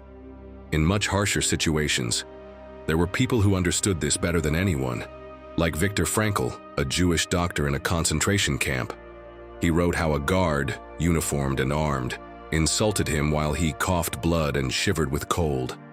And yet, as he looked at him, Frankl wrote in his diary, "Perhaps at this moment I am less a prisoner than he is," because he could see that man trapped in his own hatred, unable to get out, while Frankl, despite everything, still owned his mind. Marcus Aurelius understood the same thing centuries earlier. He, Emperor of Rome, judged, criticized, surrounded by intrigue every day, wrote in his private notes, "If I had lived the same life he did, thought the same things, suffered the same pains, would I act any differently?" That question wasn't to excuse others, but to remind himself that everyone carries a story you don't know. That reflection helped him not react with anger to every attack, to stay centered, even when the empire around him was chaos. And if he, with the weight of an empire and the hatred of his enemies, could ask himself what the other was carrying before reacting, what excuse do you have not to try? To start, instead of responding to the first blow, try this little mental exercise. Imagine that person dragging an old suitcase with broken wheels, and you get to choose whether to just watch them drag it or climb inside it with them. Ask yourself, do I really want to get into their drama? Next, say something to yourself that brings back your control, like, "This isn't mine, it's not about me." You can even say it while you roll your neck or rub your hands like you're brushing off dust. It's a way to tell your body that the weight isn't yours. And if you want to take it a step further, dare to break the tension. Give them a smile, an unexpected gesture, something light. If the waiter hands you the cold coffee, you can say, "Perfect, just like a sauna." And if the guy at the gym bumps you, look at him and say, "We're all feeling strong today, huh?" That disarms more than you'd imagine, and it reminds you that calm is your choice. Because every time you choose not to step into their hurricane, every time you choose to see the weight they're carrying without picking it up yourself, you're reclaiming your peace. And my friend, when you can stand firm even as the other person falls to pieces, you're already much closer to never losing your calm again, with anything or anyone. And if you still feel it's hard to stay calm when the world turns upside down, maybe you should check out that other video appearing on screen. There you'll see why it's not the noise outside that breaks you, but the disorder inside. And maybe finally, you'll start putting everything back where it belongs. 9. Stay only with what's essential. Tell me, my friend, how many times have you gotten to Sunday night with the feeling you didn't stop all day, yet still did nothing for yourself? How many? It sounds like a joke, but it happens more than you think. Picture this. It's Sunday afternoon, and finally, after a crazy week, you tell yourself, "Today I'm resting." But your phone starts buzzing. A message from your neighbor. "Can you give me a hand with some boxes?" You say yes. Then another. "Could you drop off Grandma's delivery?" You say yes again. And in between, you answer every WhatsApp message, agree to help your neighbor move the couch, pick up a package for your brother, and even agree to just quickly go over some accounts. By the time you look up, it's already night. You're still in sweats with your keys dangling from your hand, and you didn't even give yourself half an hour. That's when it hits you. You can't shield your calm if you don't know how to tell the difference between what's important and what's essential. What's essential is not everyone else's urgency. What's essential is you. Your day, my friend, is like a closet stuffed with junk. You shove the door closed with all your strength, but the moment you let go, an avalanche of things you don't even own comes crashing down on you. And listen, this isn't just my opinion. Greg McKeown, author of Essentialism, tells a great story about it. He says that when he started saying no to unnecessary requests, people looked at him like he was crazy at first. But Greg, what does it cost you? It's just a moment. Until one day, after helping everyone but himself, he collapsed in a hospital from exhaustion. That's when he realized that not doing the unnecessary isn't laziness, it's strategy. because no one else is going to defend your peace for you. And this teaching isn't new. Musonius Rufus, one of the great Stoics, understood it centuries earlier. In his later years, he chose to retreat to the countryside with just what he needed. He grew his own food, taught outdoors, and when someone asked why he lived so simply, he answered, "What's essential never weighs you down." While others competed for more, he slept soundly, knowing his calm depended on nothing superfluous. Seneca made it just as clear. Happiness is focusing on what matters, because if you don't choose your priorities, the world will choose them for you. And believe me, the world has no intention of making you happy. So what can you do to avoid drowning in that avalanche? Picture yourself on that Sunday, your home, finally alone, and this time you decide not to give your peace away. Before the night falls, you sit down with a piece of paper and a pen and write down everything you did today. You'll see the list looks endless. Now underline just 3 things that really mattered. 3. Maybe it was cooking calmly, calling your mom, or reading a few pages of that book you'd forgotten about. That little review already shows you what's worth it tomorrow and what isn't. Next, pick one of those moments when you always say yes without thinking. For example, your neighbor knocks asking for help moving a piece of furniture while you've just finished dinner. This time, breathe, look at him kindly and say, "No, I'm sorry, I can't." That's it. No excuses. If he insists, smile and add, "Really, I can't." And now, what can you do with your time? Easy. Give yourself a whole hour before the day ends, but really give it to yourself. Put your phone on silent, close the door, and decide what to do just because you feel like it. What do you enjoy? It could be lying on the couch, wandering outside with no destination, or even just staring at the ceiling. The important thing is that nobody else sets that hour for you, and if someone pokes their head in and says with a reproachful tone, "But it's just a little favor," that's your moment to shine. Look at them, smile, and reply, "Yes, and I'm just one person, not an army." Because, my friend, defending your calm sometimes takes a little humor too. Because every time you choose to stay only with what's essential, you're telling the world, "I'm in charge here. My calm is not up for negotiation." Now tell me in the comments, what's the first thing you're going to toss out of that cluttered closet? Or if you'd rather, sum it up with, "I choose what's essential." Because truly, that's where real peace begins, when you choose to own your time instead of being a slave to the chaos. 10. Learn to let go in time. They say that in Japan, the monks of Aihaiji Temple began every morning with the same task, sweeping the dry leaves from the garden. It didn't matter if the wind blew hard and new leaves fell as they worked. They did it in silence one after another, until not a leaf was left in sight. One day, one of the youngest monks, exhausted and frustrated, stopped halfway through his task, dropped the broom, and asked the master, "What's the point? Tomorrow it'll just look the same. Even now more leaves are falling. Why bother cleaning?" The master, unfazed, smiled at him and said, "Because someone who doesn't know when to put down the broom also doesn't know when to put down his sorrow. Today the garden is clean. Tomorrow will be another story." And there it is, the lesson so many forget. That monk, just like you, believed calm would come when no more leaves fell, that he'd finally rest when everything was perfect and finished for good. But my friend, that day never comes. The leaves will always fall. But this isn't really about leaves or brooms. It's about you, about everything you keep sweeping, carrying, clinging to, even though it no longer serves any purpose. Do you see it? You're still holding on to what no longer belongs to you. Every night you open Instagram as if it were some altar to the past. You scroll through your ex's pictures over and over, looking for signs, answers, something to bring you peace. You wonder why they blocked you, who they're with, what they did after. And you do it with your heart clenched, eyes burning, mind spinning until 3 in the morning. What you don't see is that this little quiet habit is stealing your sleep and your energy to meet someone new, to look at yourself in the mirror with dignity. Clinging to what no longer serves you is like owning an old car that won't start. Yet you wash it every Sunday, convinced that someday, magically, the engine will roar back to life. Meanwhile, the years pass, and you're still tied to something that no longer takes you anywhere.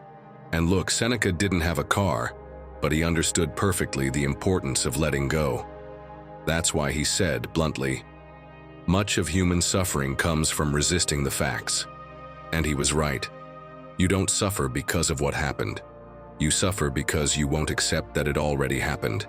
Because you won't accept that the other person chose to leave. That chapter closed. That the leaves will fall again tomorrow no matter how hard you sweep today. That's what keeps you chained. Not what was, but your insistence on holding it. But my friend, it's time you learn to let go. To take back the only thing that matters, your peace. Here's a good challenge for you. Today, identify that rope you're still gripping even though it's cutting into your hands. Don't play dumb, you know what it is. Maybe it's that resentment you've carried for years toward your father, or that silly fight with your brother that nobody's willing to close, or that relationship that neither ends nor begins but still keeps you tied. Write it down on paper clearly, like you're naming a monster. And this isn't about pretending it doesn't hurt or hiding it. No, because that's like sweeping the trash under the rug. Sooner or later it stinks and trips you up. So be honest with yourself. Say it out loud if you have to. Yes, this hurt me. Yes, it's still hard, but it doesn't define me. And today, I start letting it go. Then accept it. There are things you can't change. And time, my friend, is your ally, not your enemy. The Stoics knew this well. That's why Marcus Aurelius said that time smooths even the hardest stones. Give your emotions some space, but don't hand them the keys to your house. And if it helps, add a little humor. When you catch yourself opening Instagram again or texting someone who's already gone, look in the mirror and say, "Here I am again, watering my dead cactus." You'll see even the sadness eases a bit. And remember this, letting go isn't a magic button. It's a process. Be patient with yourself. Treat yourself like you'd treat a good friend who just isn't ready yet. Buy yourself flowers even if you don't feel you deserve them. Give yourself permission to feel without blaming yourself for taking your time. And if it helps, count the days you've managed not to look back and celebrate them as little victories. Here's a secret I don't share with many people, but I'll leave it here for you. The sooner you put down the broom, the sooner you'll feel lighter again. Not because the leaves stop falling, but because you stop fighting them. 11. Remember that nothing lasts forever. It's as simple and as hard as that. Nothing lasts forever. Not the pain that's consuming you now, nor the happiness you think will stay with you for life. Everything changes. Everything flows. And the sooner you accept it, the sooner you can regain your calm even when chaos surrounds you. Think about this. Today it feels like this suffering will never end. That this breakup, this debt, this loss will crush you forever. But do you remember other times you thought the same?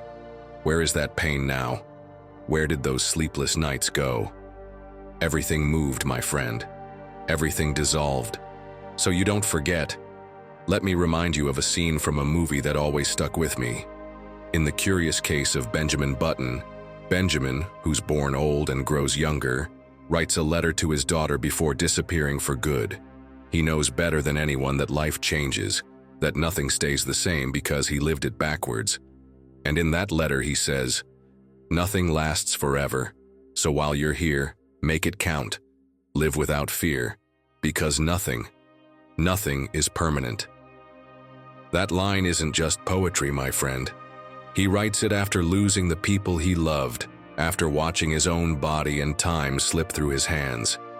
It's a compass for when you lose your way, a reminder that, even when everything seems dark, the river keeps flowing and nothing, not even the pain you feel today, can stand still forever. And you don't need a movie to believe it.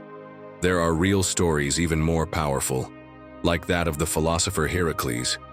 He spent years locked in a cold, dark prison surrounded by screams and despair. When a new prisoner arrived, trembling with fear, Heracles would smile and say, "Time stops for neither pain nor joy, it flows just the same." And over time, each of those men came to understand that even the worst suffering dissolves. Marcus Aurelius wrote the same in his notes when his empire was crumbling and betrayals surrounded him. Time is like a river that sweeps away everything that happens. Nothing remains. He knew. If you endure with patience, everything transforms. Even the deepest wounds become scars. Now tell me, do you want to learn to see the world like Marcus Aurelius? Because he didn't have superpowers, just patience and trust that nothing is eternal. So here's a little challenge so you can see it for yourself. First, when something overwhelms you and you feel you can't take it anymore, grab an hourglass or set a timer and watch it. Listen to the seconds fall one after another. No one can stop that sound. And that's good, because it means this too is moving. Next, mark a date on your calendar in the future, whatever you choose. It can be a month from now or a year, right there. By this day, it won't matter anymore. And every time you feel trapped, remember it. Look at it and think, that's where I'm heading. And finally, say to yourself, shamelessly, even if you don't quite believe it yet, this too shall pass. Say it while you wash the dishes, while you walk home, while you try to fall asleep. Every time you say it, you're reminding your mind that the river flows, and so do you. My friend, here's a secret few people like to hear. Neither the good nor the bad stays forever. And when you finally understand that, you stop clinging to the past and fearing the future. Then you discover that your calm no longer depends on what happens outside, because you know everything changes. And right there, you begin to master your reaction and shield your peace so you don't lose yourself in the middle of the chaos. 12. Watch how you speak to yourself. My friend, let me tell you something personal, something that happened to me not long ago. During a talk about philosophy, I got nervous and, with full confidence, said, "Today we're going to talk about a Stoic philosophy." Yes, a Stoic, just like that. The room burst into laughter. I kept going as if nothing had happened, but that night at home, I repeated it to myself 100 times. What an idiot. How embarrassing. And it didn't just stop that night. For a couple of days, I couldn't sleep well. Everything irritated me. Every little thing set me off, and I couldn't even look at myself in the mirror without hearing that voice, failure. I was climbing the walls, until a friend, tired of seeing me so unbearable, asked what was wrong. I told him, full of shame, expecting him to laugh too. But he just looked at me and said, "If you spoke to a friend like that, you wouldn't have any friends. So why do you do it to yourself?" And that's when it hit me. My worst enemy wasn't in that room, or in the laughter of others, or even in that wrong word. My worst enemy was me, in my own head, with that voice that wouldn't leave me alone. Ah, my friend, your mind is like a radio host. If it's always tuned to insults, don't expect it to give you peace. If it only plays reproaches and complaints, it doesn't matter how much calm you look for outside. Inside, you'll still be at war. And it happens more often than you think. You're at the supermarket in a hurry and you knock over a bottle. People look at you, and instead of asking for help, you mutter, "I'm a mess, same as always." Without even noticing how those little, quiet words drag you down more than the accident itself. Or at the office, you send an email with the wrong attachment, a silly mistake. But you spend the whole afternoon, that even while eating, repeating to yourself, "I'm the worst, useless," as if you were the first person in history to make a mistake. Meanwhile, nobody else is thinking about it anymore, only you. What do you think Epictetus would have done in your place?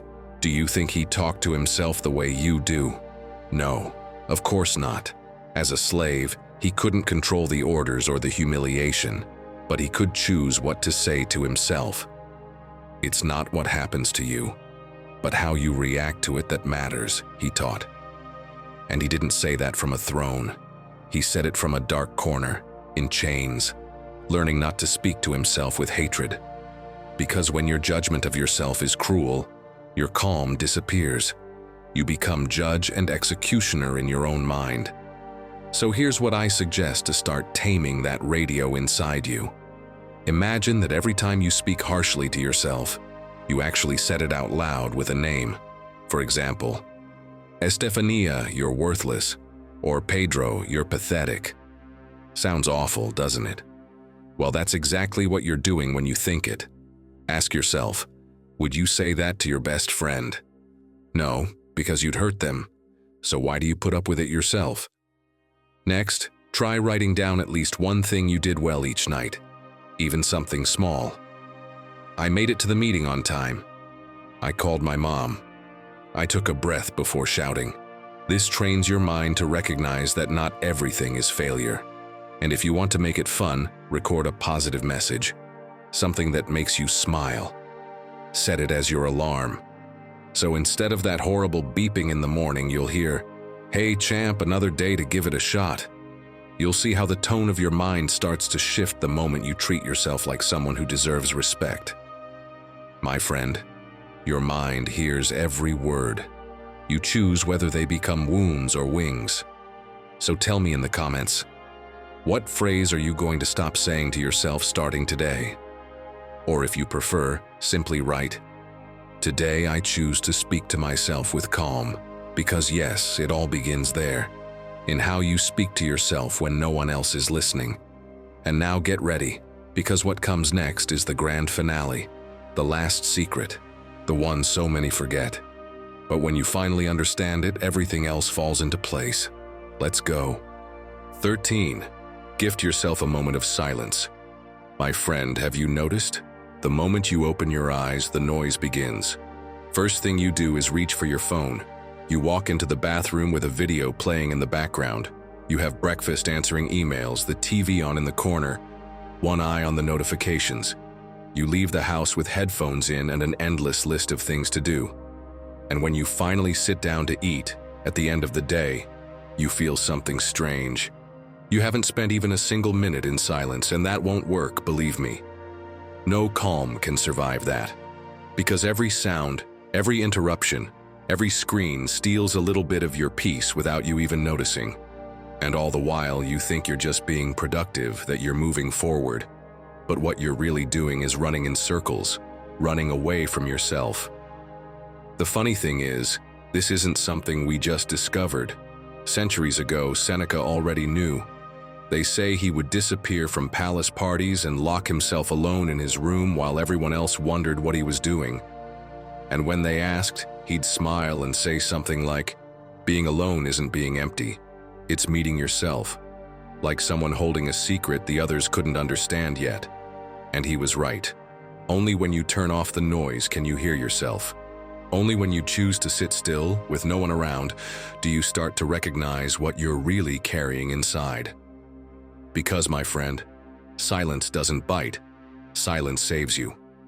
This reminds me of something Ryan Holiday experienced. Stillness, he says, is an underrated tool for making better decisions and regaining energy. But don't think it was easy for him. At first, sitting alone with his silence felt heavy. He'd sit down to write without music, and after 5 minutes he was fidgety, itching for a distraction. He'd walk without headphones and feel like he was missing something, like the silence was too much to bear. At first, it gave him anxiety, because he wasn't used to it, just like maybe you aren't either. But over time, day by day, that silence stopped feeling uncomfortable.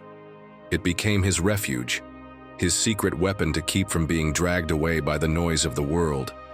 So let's take it slow, because I get it.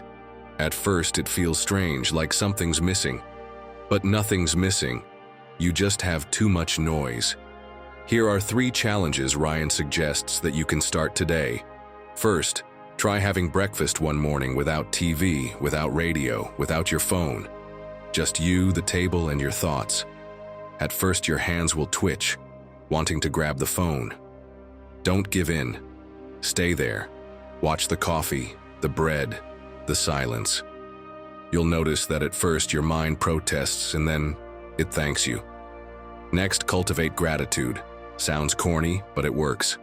Every night before bed, write down 3 things you're grateful for from the day. 3. They don't have to be big. That your rice turned out well. that you saw a sunset, that someone smiled at you. It teaches your mind to focus on what's good instead of chasing ghosts. And finally, find a moment to connect with nature. Go, even if it's just to the nearest park. Sit on a bench, look at the trees, listen to the wind, feel the sun. Ryan says nature is the best teacher of stillness because it reminds you that you don't have to move at the world's frantic pace to exist. At first, I warn you, you'll feel clumsy, uncomfortable, like you're doing it wrong. But no, my friend. In reality, you'll be doing the only thing so many forget, tending to your calm from the inside, without depending on anything or anyone. Because every minute you choose to stay in silence, every moment you set the phone aside, is another brick in the wall that protects your peace. And before you know it, you'll realize you've mastered your reaction, and you no longer get lost in the noise of the world. Shielding your calm and mastering your reactions. That's the true art of living. Every day tests you with gestures, words, and silences that try to steal your peace. But it's not about controlling the world. It's about learning to stand firm within yourself, no matter what happens outside. Because real strength isn't about shouting louder. It's about keeping your serenity even when everything around you is chaos. If you've made it this far, write in the comments, "I am the owner of my calm." That way, I'll know who the true Stoic warriors are, the ones who made it all the way to the end. Don't forget to subscribe and hit the like button so you don't miss what's coming next. Also, check the description box. We've left some resources there to help you dive deeper into Stoic teachings. Our goal is to bring you as much value as possible. And if at any point you feel like supporting us so we can keep creating this kind of content, you'll find how to do that in the pinned comment. Now, I invite you to explore the playlist on screen. It's designed to help you face life with greater wisdom and confidence. Click it, and let's keep growing together. Until the next talk, take care, and keep embracing your inner Stoic.